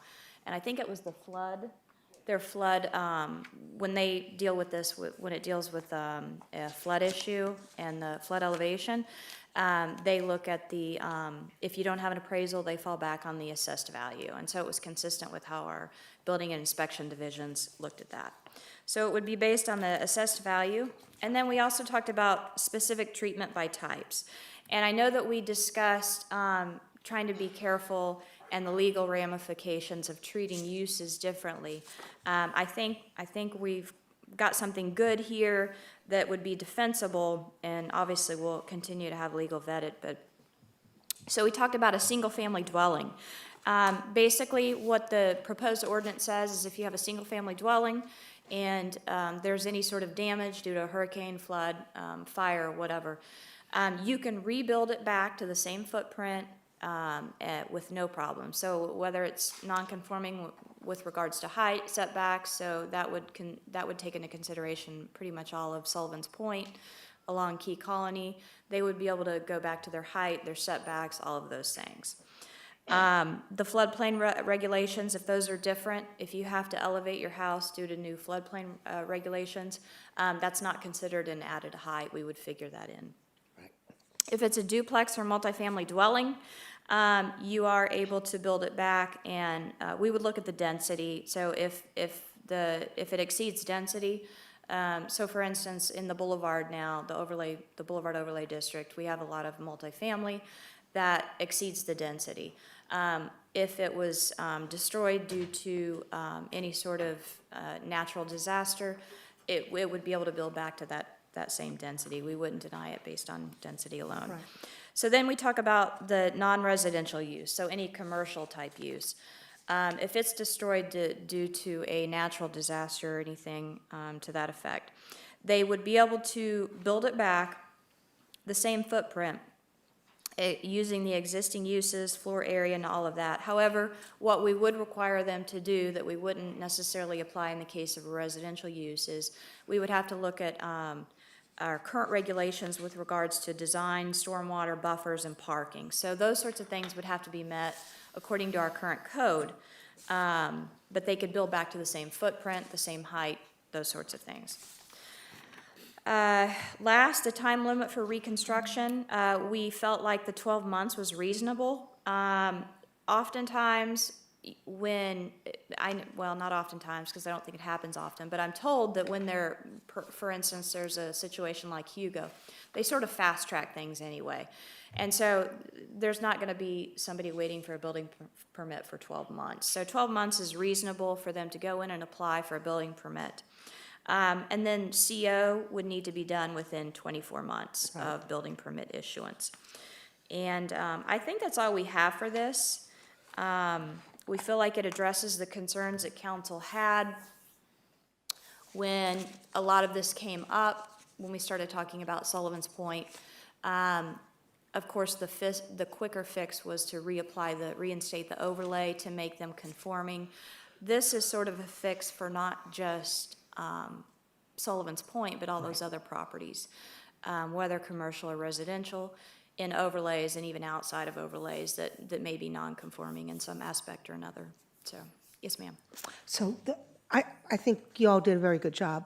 I have one question, and that is on page 2 regarding non-residential use.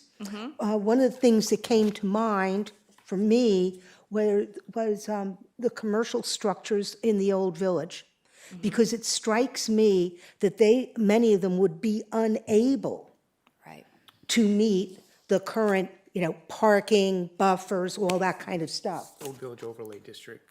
If I'm not mistaken, the Old Village Historic District would be above. Would that supersede it? Yeah. Well, another issue comes into play there. I think many of those would not be able to meet the new, what am I thinking of? What's the word? No, like the businesses on Shem Creek. No, the OCRM? The FEMA? Yeah, they would not be able to build where they could, they wouldn't have to just deal with the town zoning code. There would be other regulations that would come into play. We can't control those. If they could meet those requirements, then we would, we would have to deal with that as it came. But Right. I understand what you're saying. Okay, so in other words, they're just always going to be like the exception that proves the rule, and they're going to be worked on like a onesie-twosie. Well, I think areas like Shem Creek it's gonna be best addressed through an overlay, and that's something that we're looking at with the because right now the Shem Creek Overlay District does not really have much in it, and that's one of the recommendations from the task force. And one of the things I know that we've talked about through the code audit and the draft comp plan and all of those things, is that areas like that would best be addressed through an overlay district. Okay.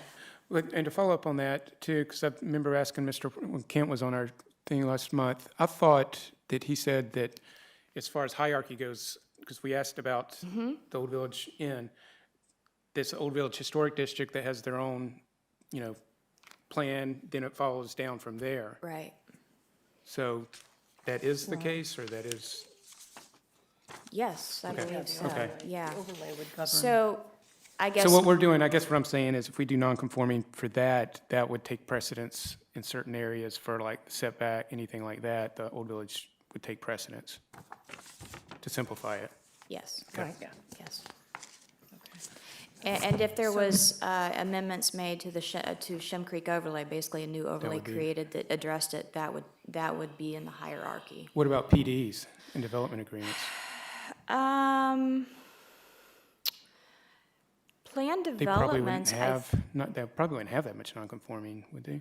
well, I mean, they could certainly have non-conforming. I think they would be subject, unless there was something in the PD ordinance that addressed non-conformities, I think we would refer back to the town's ordinance. Ms. Harlan?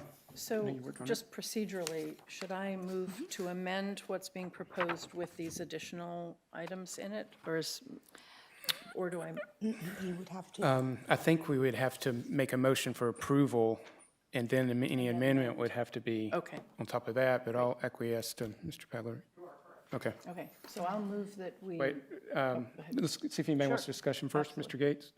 Michelle, I just have one question. If we go to page 3, Okay. and I don't know if it's a requirement or what, but it's a question, something that's come up. Where you talk about the time limit for reconstruction, and they basically have 12 months to apply for building permits. And then you go down to option A. I presume you're going to delete the A. That they have 24 months from date of issuance of the permit. Now, there's a step in between those two items. And my understanding of how the building permit process works, there is no timeline. It's strictly left up to the contractor or the recipient of the permit to come in for inspection. Now, I'm just raising the question, should we put something in there? Because basically, the way I read this, we're looking at the possibility of 4 years before something is completed.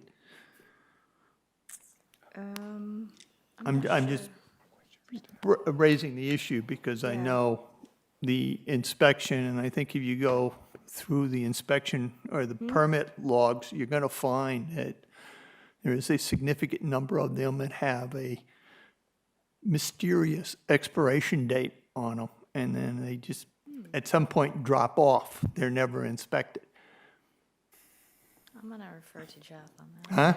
Huh? You can defer to your boss on that one, because we've gone around and around on The it. intent here would be that you have the 1 year from the event to apply for your building permit, and then 2 years to move through the construction process, which would include those inspections and obtaining at the end a certificate of occupancy.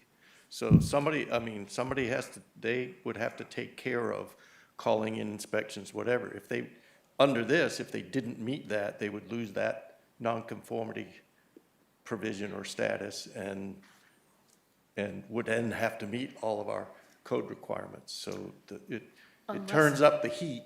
Unless it fell into one of those exceptions. Right. Where it was, insurance was trying to settle and Yes. was a dispute or something. So it's really, event occurs, you give people a period of time to apply, and then a period of time to do the actual construction. And we see that in a lot of ordinances, where folks recognize this, but that's how it works. And then all the work in between, once you get your building permit, then you need to hustle and do all the right things in order to get that CO within 2 years from the issuance date of the permit, building permit itself. So it'd be 3 years total, not 4. Not 4, yeah. So for the motion, all these numbers made me think of, have we looked at, would it be in this section or a different section about, we looked at the issue maybe of some people coming up and replacing 40%, and then 5 years later coming back and doing another 50%. Has there been an aggregate? Have we looked at, would that apply to this section, or is that? That's coming up. That'd be a separate? That's the other part Okay. of repair and replacement, and to what degree, or expansions to nonconformities. But that's something we will probably work Right. on going forward. And I would say, we know we accelerated this piece, but I wouldn't hesitate to say that if this gets adopted and you work on the rest of it, something may trigger a need to go back to this. That was my and do next some more question with tweaking. this. So, Would it rub we up were against talking about anything in this something section? else like that. We were talking about the flood damage prevention ordinance this morning, saying, well, we're gonna move forward knowing what we know, Right. but we just put everybody on notice. Don't be surprised if we're back here as part of that bigger project, Exactly. tweaking this a little bit, because we might Rub have the up against benefit it, of yeah. Looking at it a little more holistically. study, or something comes up that we Right. didn't think of. Um, This is stopgap, I guess, Yeah. if you think about it. And this is my last question. So in our old, before any new adoptions take place, can commercial be built back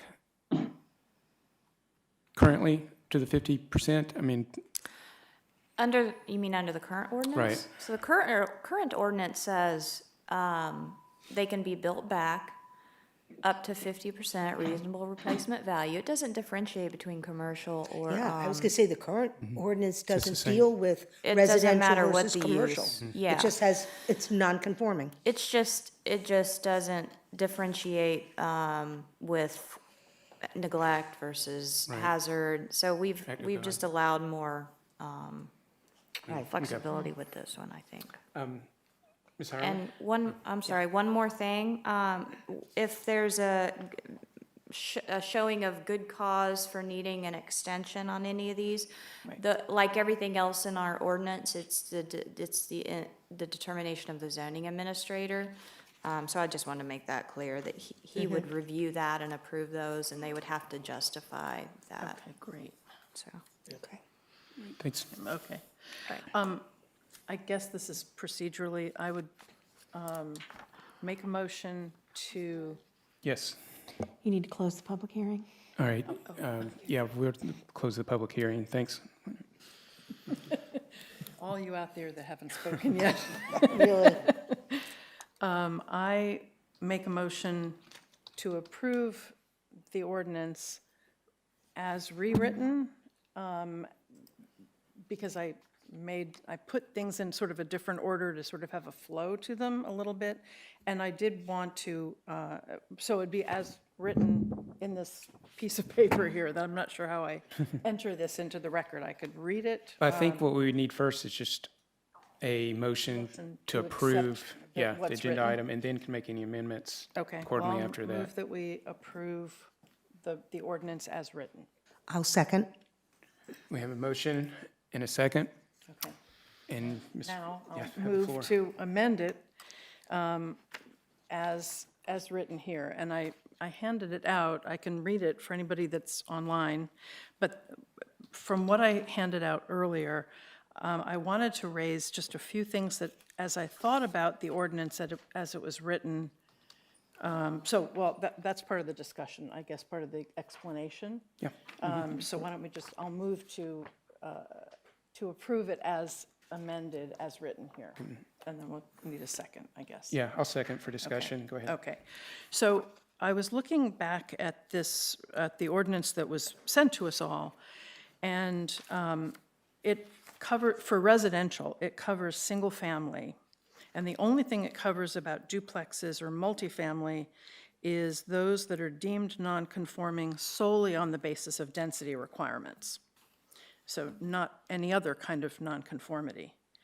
And so it seemed to me that the first limitation to the general, that had been written above, it should apply to all residential dwellings.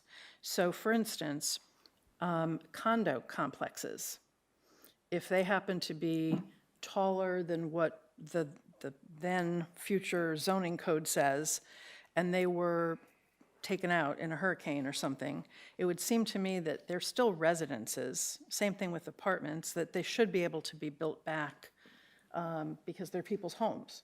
So I just think single family is too limiting. That's the first.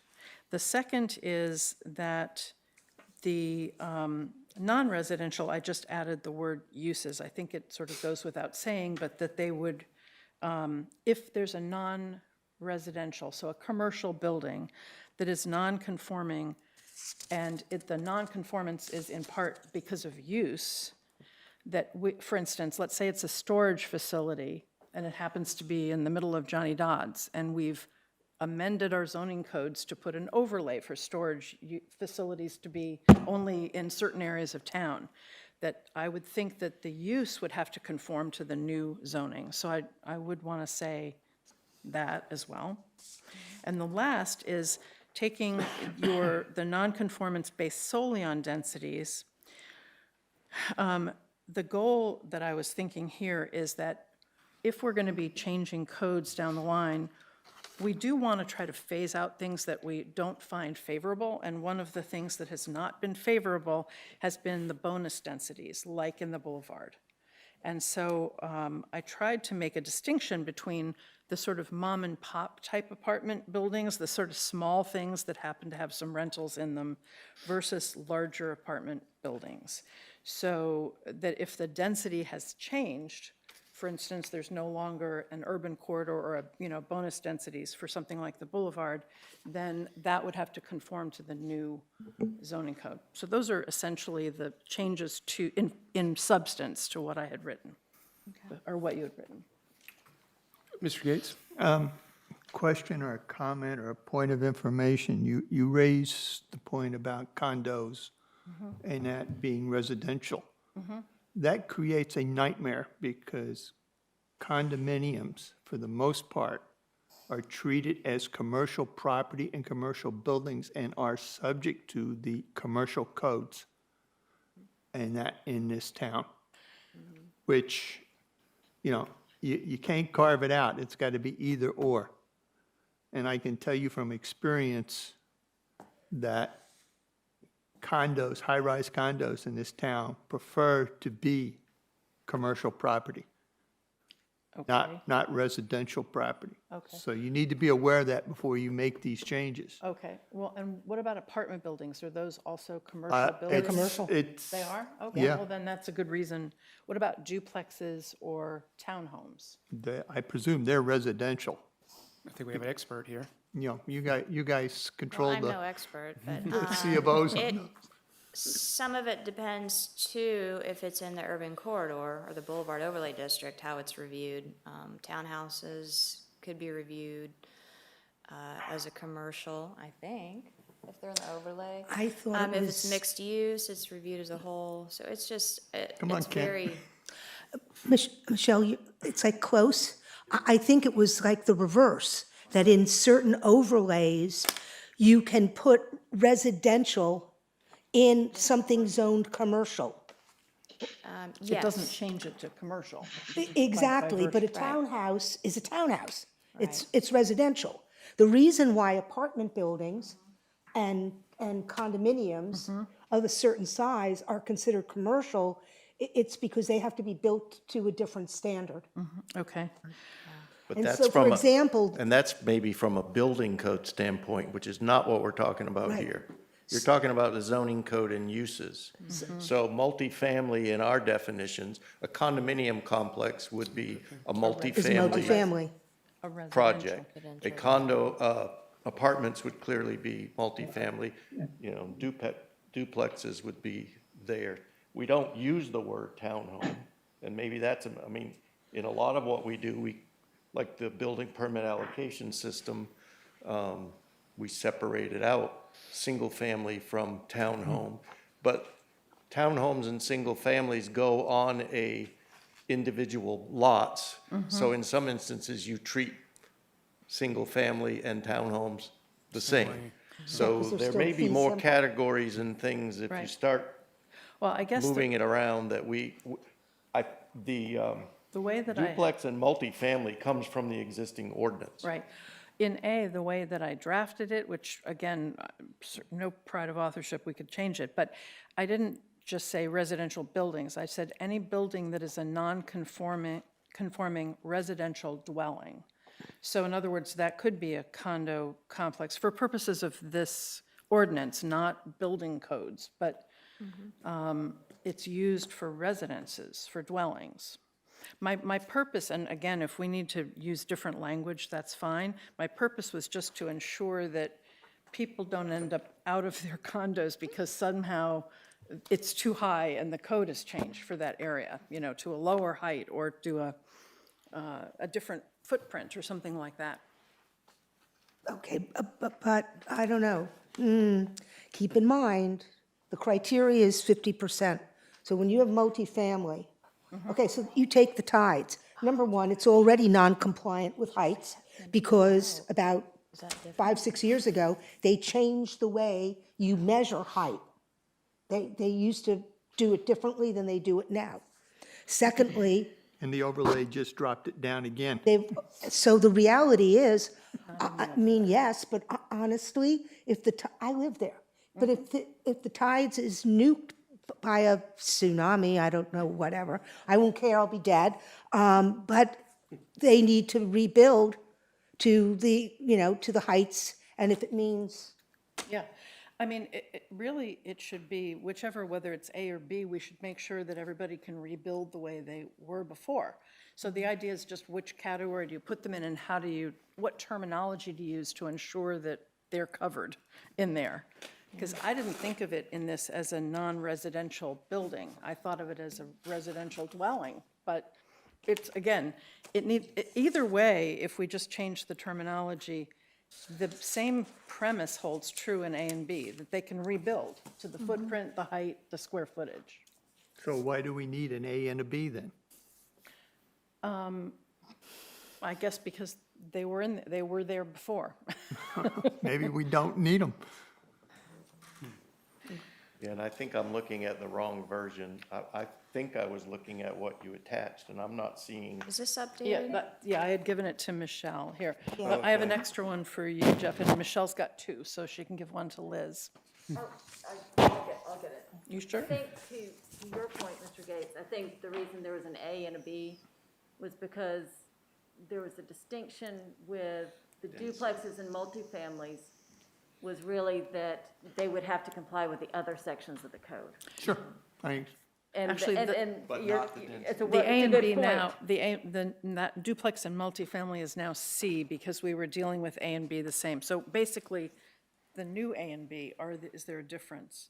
The only difference I see is that in the residential, the language that you had provided said an increase in the elevation of the building due to floodplain shall not be counted as an increase in height unless the elevation increases additional floor area or habitable floor area. So I really don't see a big difference in the two. right, We could put them all together. I'm not inclined to. I'm just thinking, trying to combine these, a change or a different one. I think we would need time. We haven't I know, really looked at honestly, it. I'm of a mind, we just need to go with what staff, it's very, my brain's having a hard time, because you did Pam, it's because you did rearrange, so it's not like you took it's not. theirs and you It's- just went, no, oh, I'm absolutely. changing this word to this word, so, No, that's true. And hurricane I season's think we almost I don't can, follow. I think we can go back and make some improvements. And I Go was ahead, thinking one Liz. thing, I appreciate your point, Ms. Ireland, about the non-conforming solely on the basis of residential density requirements. Yeah, that's That's all. old language that probably we Yeah. should have caught that.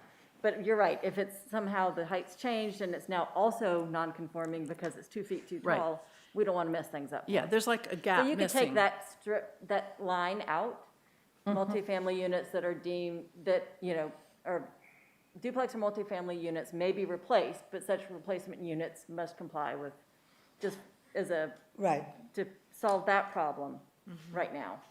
In fact, what you see is JU number 6 comment at the bottom of the green on your screen. Mm-hmm. And that was Jeff making a comment asking, I don't understand what that language really says. And I've read it 12 times.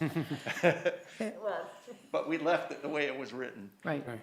So could, Liz, to your point, under duplex or multifamily, instead of just saying can be replaced, wouldn't we add the same language, within the confines of the footprint to the height, the same things that apply Yeah. in your single family, so that there's no Yeah. reason to think that you mean something different? Right, right. You have to, that's what I'm just trying to do, even in the redrafting, I was just trying to be consistent. Right.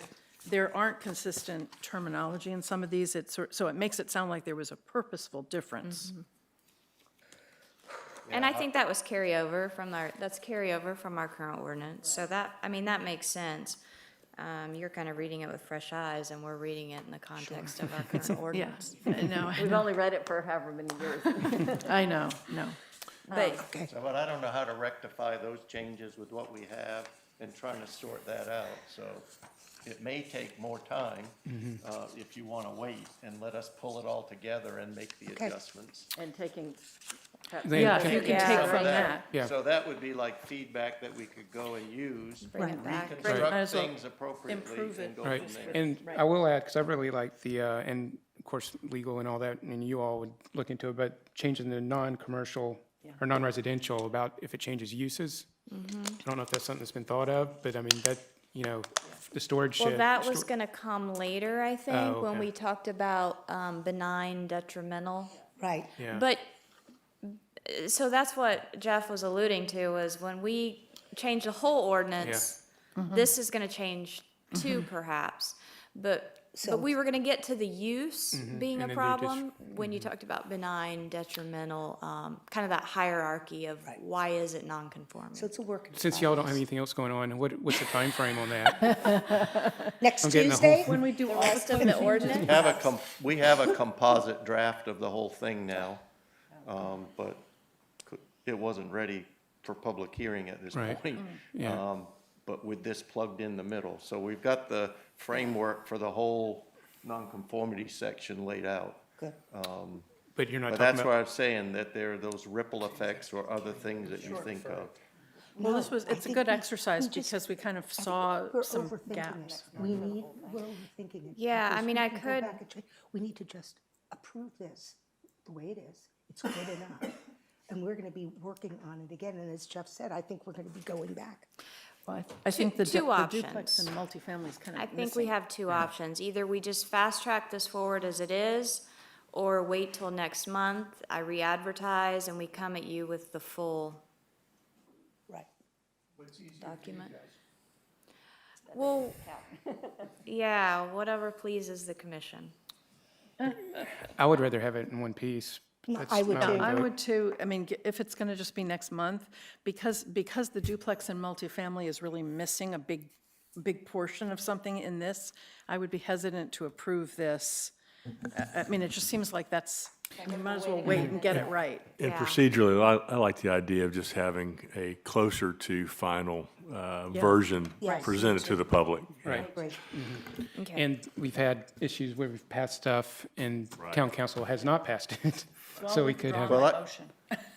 So I think what we could do is do that, and then when we are here next time, if the whole thing needs some more cooking, then you could defer it a month, one more time. Right. If something comes up in the whole package, but we're Exactly. pretty close. okay. Well, yeah, I mean, look at how much time we took when we redid the tree ordinance and the buffers. 9 months, a year? I don't know. Hurricane season That is was over like and in without any 1975, I think, you know. It's like- Yeah, That so was- you'll I just withdraw withdrew. and I'll withdraw my second on the amendment. And so And we does do need to Ms. vote. Smith- No, on the original motion, I think we need to vote Are you on it. just withdrawing the amendment? No, I Ms. think- Ireland? No, we're withdrawing both, because I think I withdrew. But I think we would need a vote because it's a public hearing that we can't defer it or anything. You can just vote to deny Deny it, and we'll it. bring The it original, back. Yeah. the original motion, not the amendment, because the amendment was withdrawn. Right. So now we're voting on the original motion that And was the- to approve. Exactly, And I think from what I'm hearing, we'd like for staff to come back, so yes. We all that would wanna be a say no. negative vote. So we all Don't wanna take it say no. personally. Okay. So everybody's good online? I'm sorry, are you withdrawing the original No, we're motion? getting ready to vote. on You're going to the vote on the motion. original motion. To The approve, original motion is to approve as presented. correct. Right.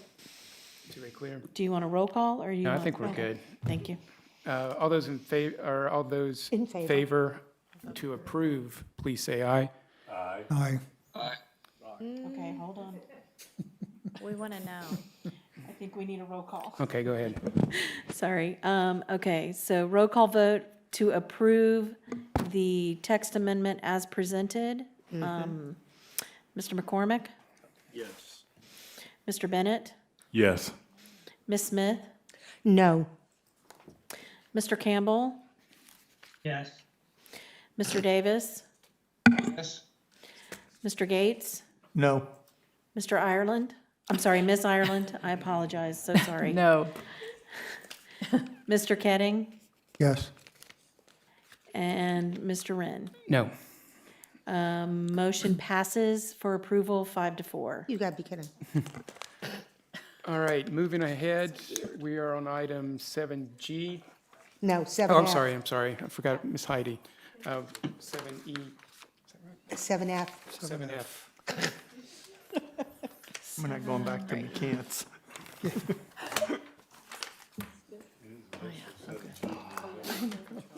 Okay. Thank you, commissioners, for giving us this time to present some more information on our watershed planning program. Okay, so before I get started on launching into new information, I just thought I'd give a quick recap on what we've been discussing for the past 3 months now.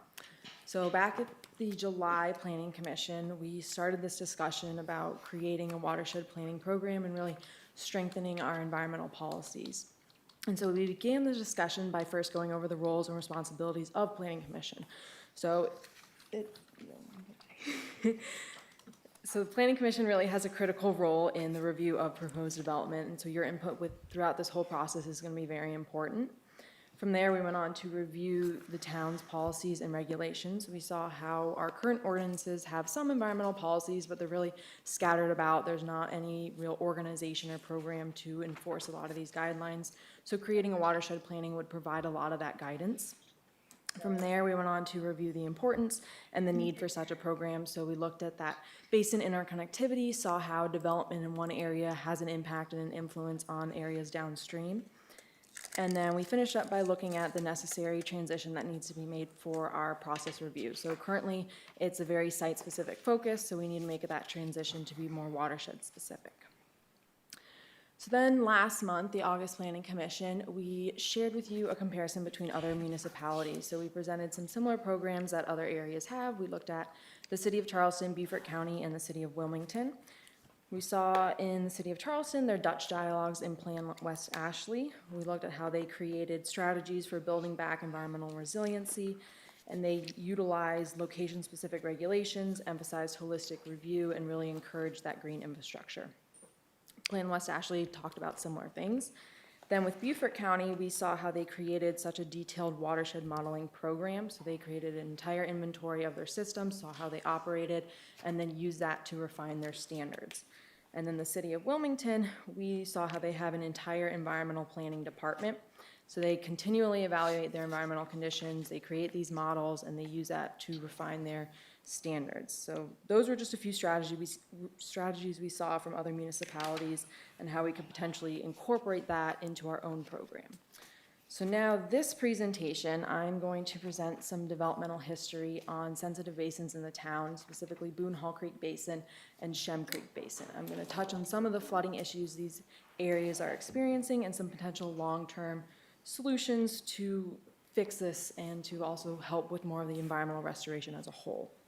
And then at the end, Kevin's going to touch on how we plan to establish some public-private partnerships and really some actionable next step items that we can take.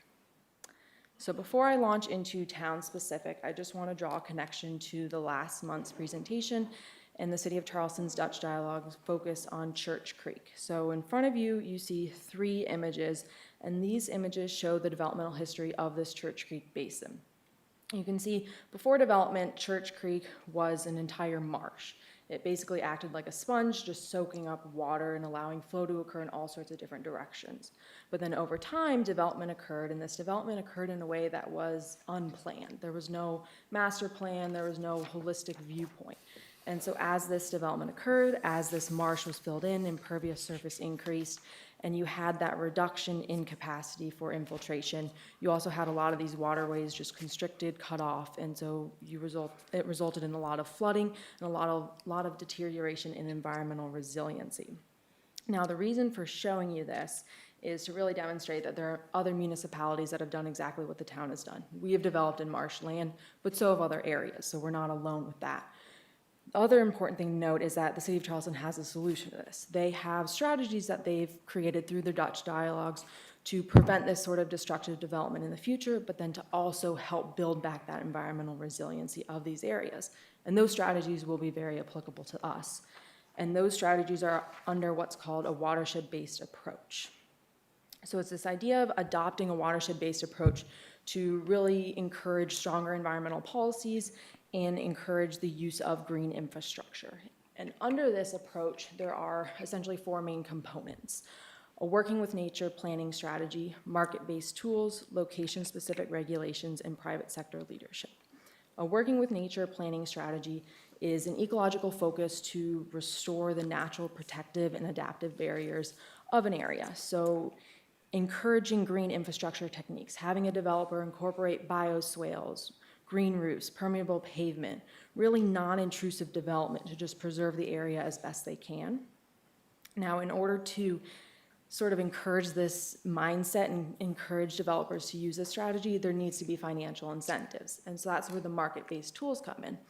Market-based tools are financial incentives, so grants, tax abatements, stormwater credits, reduced stormwater fees.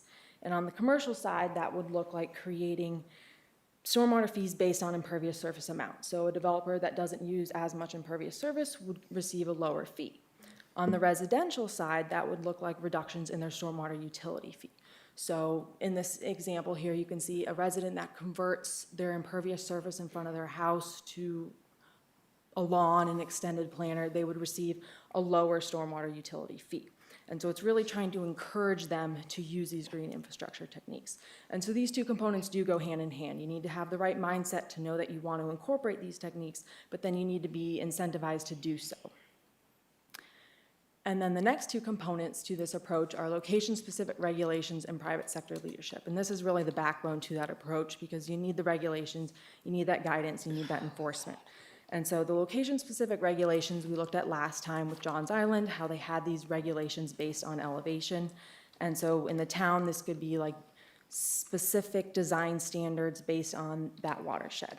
And then private sector leadership, this is important because the private sector really provides that awareness, that innovation, that support.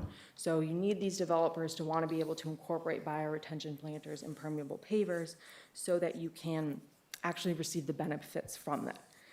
And so these are just 4 different components under this watershed-based approach, and they're strategies that are very applicable to us at the town, and they're something that we need to adopt because we have our own Church Creek situation, and that is Boone Hall Creek in the Shem Creek area. So now switching gears to focus on the town, I'm going to share with you in the next few slides a series of maps. Now these are elevation-based maps, so wherever you see the white and the red area, that's your high elevation. The green is your low elevation, and so then the yellow is going to be somewhere in between. Now, with this map here, I want us to first focus on the Shem Creek connection to Boone Hall Creek. And the purpose of that is to demonstrate this basin interconnectivity. So we want to see how these watersheds are influencing each other and impacting each other. And then I also want us to observe the drainage limitations that arise from development that occurs in this area. So if we start with the Shem Creek connection to Boone Hall Creek, we can start at the top, or start right there by Shem Creek Bridge. And if you follow that green portion inland, you'll see as it passes around close to the I-526 crossing, that's where it connects into Boone Hall Creek. And that then wraps around Wando East and goes up past Snee Farm. Now that entire path from Shem Creek to Boone Hall Creek, it used to all be green at one point. That used to be an entire marsh, an entire tributary. And that is a natural drainage way for the town. So it's a very important area. But over time, development has occurred that has filled in this area. And when you fill in this area, you remove the capacity to store water. And with no capacity to store water, you're gonna flood. That's just what happens. And so if we look at the development history, we can see in 1947, the Shem Creek Bridge was built. That took away a portion of the marsh. Then in the 1970s, 1980s, you had Snee Farm development and Wando East. So once again, another portion taken away in significantly larger chunks. And then in 1992, the I-526 bridge crossing was built. So once again, you're completely separating off that tributary off. You're separating that connection. And then in 1999, the Southampton condos. So you can see this development occurred over many decades. So it wasn't something that occurred overnight, but it was allowed to occur like this because there was no plan. There was no watershed-based approach. There was no one looking to see how this development would impact in the long run. And so we need to fix this. We need to ensure that this doesn't happen again, and we need to start building back that resiliency of these areas. And this is something that isn't going to happen overnight. It's going to take some time to rebuild that nature, but we need to start that shift in our mindset and in the way that we do plan. And so before we move on from that, I want to really draw your attention to the I-526 bridge just to see how impactful this development has been. And so if you see this, this is from a plat of the Southampton condos, but it shows really clearly that I-526 bridge. And you can see That road there is an entire embankment, and it separates the wetland in half. So there's wetland to the right of it, there's wetland to the left of it. And that highlighted yellow part, that is a box culvert with just 2 pipes. So that entire wetland there is being forced to flow through just 2 pipes. And there's not a lot of flow, it acts more as like an equalization, but it's significantly impacting and altering the flow of this area because you're restricting it to just go through 2 little pipes. It used to be that entire area. And so this fill in here, it's not only going to impact the surrounding properties, you're gonna get flooding, but it's also impacting just the nature of that area and of the habitat in that area. And so that's just to show how impactful that development and this development has been over time. And so now, drawing your attention back to this big picture map, we're gonna look at both the Wando East and Sneak Farm developments to see just why these areas are flooding, see why this development was even allowed. So if we zoom into the Wando East development, once again, another elevation map, red is high, green is your low area, and that yellow part in the middle of that marsh, that's your Wando East development or part of it. And you can see that that entire development is inside the marsh. That is all man-made fill. So right there, you're removing that storage capacity, you're displacing all of that water that could have gone there. You can also see that there are some parcels that are green. So that means they're about very close to the same elevation as the marsh. Now, we all know water flows from high to low. Well, if the elevation of your house is at that low point, it's at the same elevation of the marsh, there's nowhere for that water to go. It's just gonna stay there and you're gonna flood. We also see that with this development, it's restricting the natural flow of the marsh because it's right in the middle of the marsh. And so all the water is being forced to flow around that tiny little creek. And something important to point out with this is this development would not have been allowed to occur today because we cannot fill inside critical area. And so back then this was allowed because there was none of this planning, there was none of these watershed-based approaches. And so that's just something important to point out that we would not allow for this today, but it's there, we need to deal with it. And so we need to find some way to rebuild that resiliency of this area.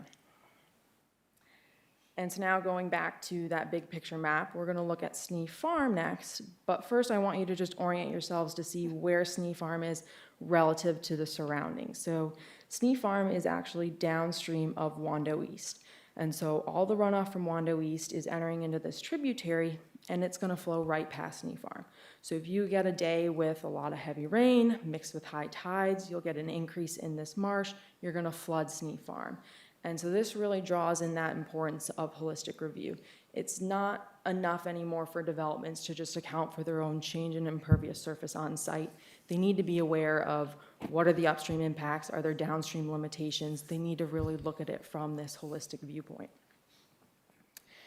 And so if we zoom into Snee Farm, we'll see a similar situation as Wando East. You can see there is development in this low-lying area. You have a lot of those parcels there that are green. They're gonna flood. We also see that this is restricting that natural flow of the tributary. Your development's in the middle of this tributary. There's nowhere else for this water to go. And so it's very similar to that Wando East situation. And it really, the point I'm trying to make with this is just emphasize that importance of making holistic review, just why we need essentially a watershed-based approach. We need to really start building back this environmental resiliency and ensuring this development doesn't happen again. And so the good news with that is there are other strategies that we can use from other municipalities. Other municipalities have similar programs, so it's not like we're starting from scratch. There are items that we can take from different areas to build our own program. And Kevin's gonna talk a little bit more on that, what some actionable items we have for our next steps, and then how we really plan to leverage our public-private partnerships to actually get this program built. Thank you. That's really good. Thank you, Heidi. It's a tough act to follow. So what's next? How do we move forward from this point?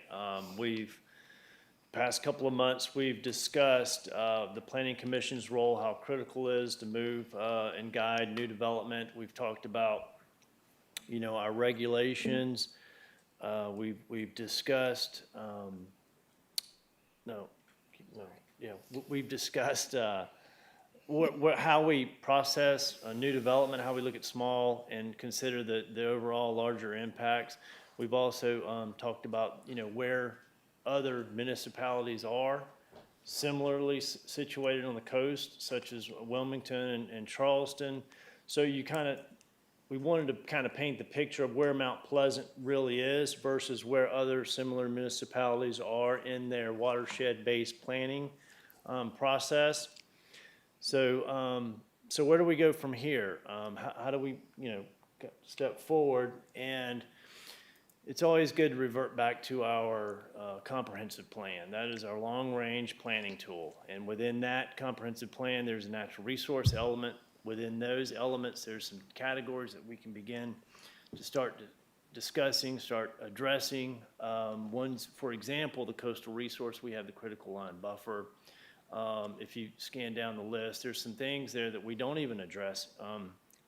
And it's up to us to kind of start moving in that direction. For instance, the plant and animal habitats. We don't really have anything that addresses any of those elements at all.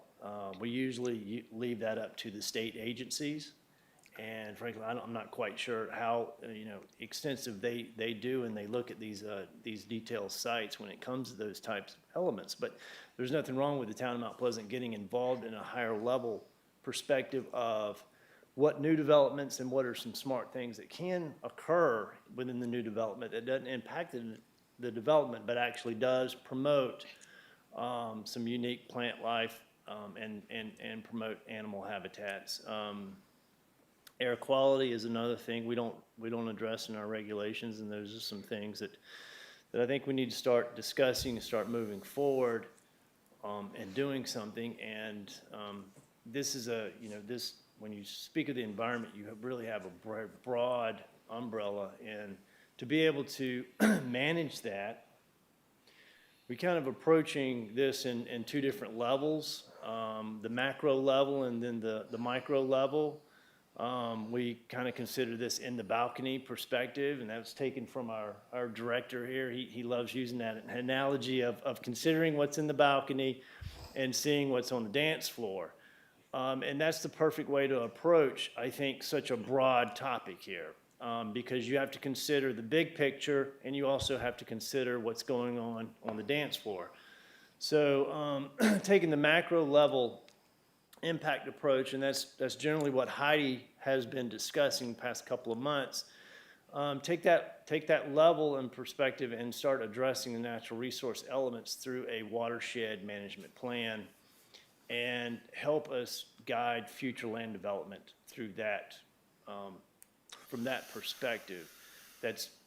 It lends itself to doing that. All the other municipalities have already began this approach, so it just makes all the sense in the world. And we have good information. With our public service department has the basins defined. We have good topo. And we have a lot of our Mount Pleasant area is developed right now. Some of the key elements in considering doing something like this is trying something a little different. The important thing is the difference between what other municipalities are doing and what we're doing is we're not really controlling the information and the data. A developer comes into the town, they want to develop 1 or 2 acre site. We work with their engineer. If it's in a developed watershed area, we ask them to go to the engineer that created the watershed modeling plan. They work as a team and then come back to the town when they're ready to build. Well, a simple procedural change could occur that we could create a permitting process to fund this to where that watershed, that private sector watershed manager is actually working on the town's behalf, and the permitting is funding the expense of the private sector engineer. So you create this public-private relationship at no expense to the taxpayers. It is built into the procedure, if you will. So that's a little different. It's not exactly what other municipalities do. Other municipalities have their on-call engineers. They negotiate a set price, and then they do all their studies, and then they move forward with recommendations. But this is something to consider, and I know we're financially sensitive in this sort of situation here. So I think it's worth having some conversations as we move forward. And once, if this does begin to get created here and relationships begin to occur with some private sector engineering companies, then within that area, we begin to develop certain specific standards for, like Heidi was saying, kind of rebuilding nature, redoing things inside the watershed area. And they can be specific to those particular watersheds. Also, another important thing we need to begin to start addressing, and that could really help in this situation of sea level rise. Starting to, that's becoming kind of mainstream discussion, a lot of topics. Newspapers starting to pick up on a lot of things. You're starting to see a lot of more king tides now. And people are going to start asking, how this is going to affect them. So we need to just be prepared to respond to them. We need to have scientific information. We need to have data, and we need to support it. And we need to do that when we control the information and the data. So that would be key to us taking a big step in the right direction, is having that information available, having the data, and then being able to control it and update it as new development occurs and make recommendations for the future as climate changes. So moving on to the dance floor items, taking a look at the micro level impacts. What can be done daily and around your home, good housekeeping practices and individual responsibility. We have a staff person, a land development coordinator, inspector that has been putting together and working with us as a team and developing a homeowner's guide for environmentally friendly living. We don't have anything that the general public could actually use to do more environmentally friendly things around the house. Have home-specific ideas, yard techniques, why things are important, identify negative impacts, just basic resources for the general public on how to be more environmentally friendly around your home. So we're moving forward at a micro level right now. But we've started taking these early steps, and we'd like to present that progress to you possibly next month.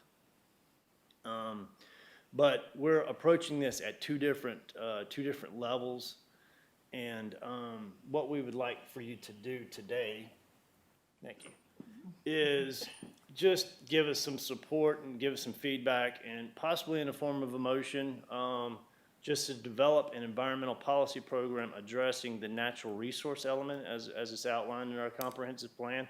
I think that would go a long ways, because this is our third month presenting this.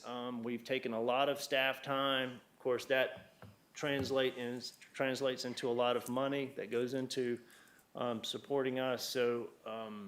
So any feedback that you may have, and any support for us to continue on this path, or any ideas would be appreciated. So yeah, some possible next steps is maybe involve some of the public, start discussing some of the ideas with some private sector engineering firms, see kind of gauge their interest of being under contract with the town to be possibly a watershed manager person, company. So, I think it's a good idea, and I think it's worth trying, but it hasn't been done from what I can tell with other municipalities. So, I think that, yeah, I'm more than happy if somebody'd like to make a motion to give you a little bit more backing for this. I think it's a great project, and, it's something needed. I want to say a question. What's left? What are the big ticket tracks that are left in Mount Pleasant, if any? Park West is built out, right? Yeah, Park West, Carolina Park, and that's one of the things we needed to kind of consider is we already have engineering companies that have modeled these watersheds already. They have this information. So we could possibly address this in a developed area and set it up for redevelopment and new development in the future. Or some watersheds that are rural and more in the northern part of town, we can be prepared for new development that comes in if we actually have the information and have the, be able to control the data. But yeah, I mean, good percentage of Mount Pleasant has been already built. So it would have been nice 30 years ago to begin this, but we are, here today the way it How is. about Oyster Park or Oyster Point? Just curious. Yeah, Oyster Point's already designed, Yeah. built. I'm not quite sure what phase they're in, but they have to be pretty much all final platted, I think, in Oyster Park. We have So Liberty the Hill next one is Farms, Liberty Hill, and there might be one or two more tracks similar like that going up Rifle Range. Yep. But anyway. Well, thank you. Yeah, that's good. Michelle, can you go to that last slide? Because I think we'd like to make a motion just to kind of, Right. Yeah. Yeah, I'm happy to make a motion. I'd make a motion, first of all, to commend staff on their hard work in trying to put this together. And the commission encourages you all to continue doing this. Speaking for myself personally, I've found all your presentations to be very easy to understand, very informative, and kind of building one on the other. So keep up the good work. Is that a good enough? well, you want to make it in form of motion? Yes. To- And I would make a motion that you develop an environmental policy program addressing the natural resource elements. And I Very- need very someone well to stated. second. Very well stated. I will second. Seeing any discussion or questions? Yeah, thanks, Kevin. I'll call for a vote. All those in favor, please say aye. Aye. Any opposed? And it Greatly passes. appreciate that. Yeah. And that helps us, continue on, kind of talking this up and seeing where we can go with it. So I really appreciate that. Yeah, look forward to it. Thank you. Final agenda item. 7G. G, I will make a motion that we approve the street names as written. Second. We have a motion is second. All those in favor, please say aye. Aye. Aye. Any opposed? Joseph? Yes. One more thing. Ms. Reed. We wanted to talk about perhaps bringing back also next month just a discussion on something that went back and forth over the last couple of weeks where perhaps there are certain areas of the town when development and sketch plans come through, we need to go back to the old process where Planning Commission would review preliminary plats. That's how it used to be. Now it's done at the staff level. And do you want to expand on that? Well, I think y'all need to take a motion, right? Or take a vote? Did y'all just take a vote? No, because We we voted. can't, Oh, y'all and did it's not vote. on the agenda. It's not on the It's not agenda. on the agenda. No, of the previous. So this would just be. We dis- did, we did. Okay, It passed. Yeah. We moved on. I know Mr. So, Bennett. Oh, So I think we kind of want to get your blessing to bring that back next month.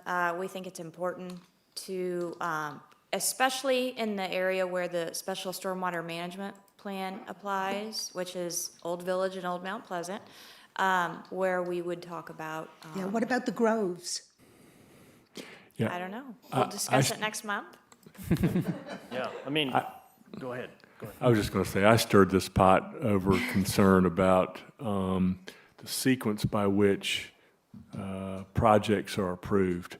And it seems to me, especially in light of some of the applications we've seen over the last several months, that we should review stormwater management provisions earlier in the process, instead of just relying simply on staff to review every single one.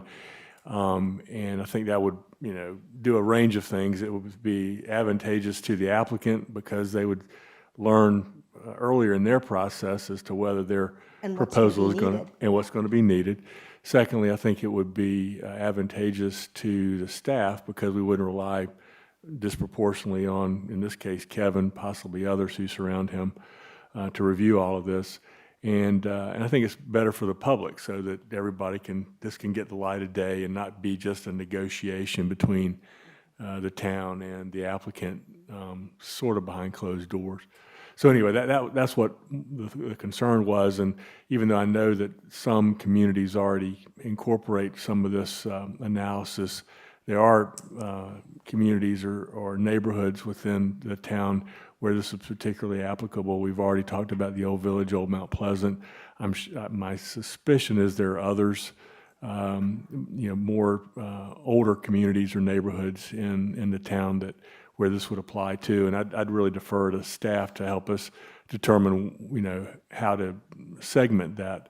But that's the background on why I thought it may make sense to consider reorienting our approval processes to include stormwater management provisions earlier.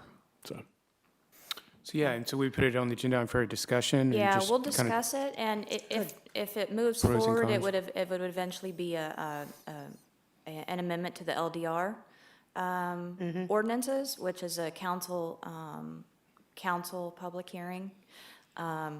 So I think if we discussed it and probably got direction to move forward with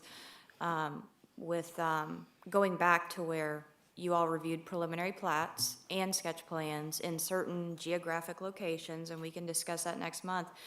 If we get direction from you to move forward to committee and council, it wouldn't have to come back to planning commission because it's not a public hearing. It could go to committee and council, perhaps. So, we'll discuss it Okay. next month. Yeah, and have because- some more information. Because for I you. remember when we would review both, Yeah. there wasn't the 2016. same sense of urgency with the sketch plan because we knew we were going to get a second bite of the apple. Right. And so we would concern ourselves more with, at the sketch plan level, with just like the site plan, the trees, they were always, you wanted to make sure that the tree surveys had been done and that, because obviously they've got to clear the land before they can build. But anyway, so yeah, I'm in favor. Okay. And the have that. stormwater. We'll have that on the agenda. Stormwater wasn't until the plan. Yeah, there were pros and cons Right. with each one of these, and we've shifted back to just sketch plans, and we got away from the preliminary plats, and we can kind of talk about some of the reasons why we did that, possibly, and then we could. we don't need to go back 100% Right. away. Right, I agree. Where we reverse course. I agree. But I think we can carve out certain parts of the town where it's going to make sense to do it and actually ends up maybe helping you guys. Yeah. Yeah. Oh, For that like would a be great. residential in Park West or something that's, a track home, I don't think we need to see, but there's other areas that we would. Anything further? Seeing nothing further, we are adjourned. Thank God. I thought it was going to be after 8. Yeah, I know.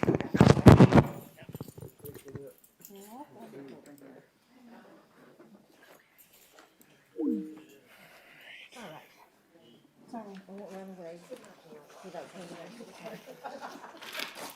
Thank you. Good night, ladies. If you take a look at mine, Yeah. you can Did you respond to I was just worried about it. Because I was. And you know my.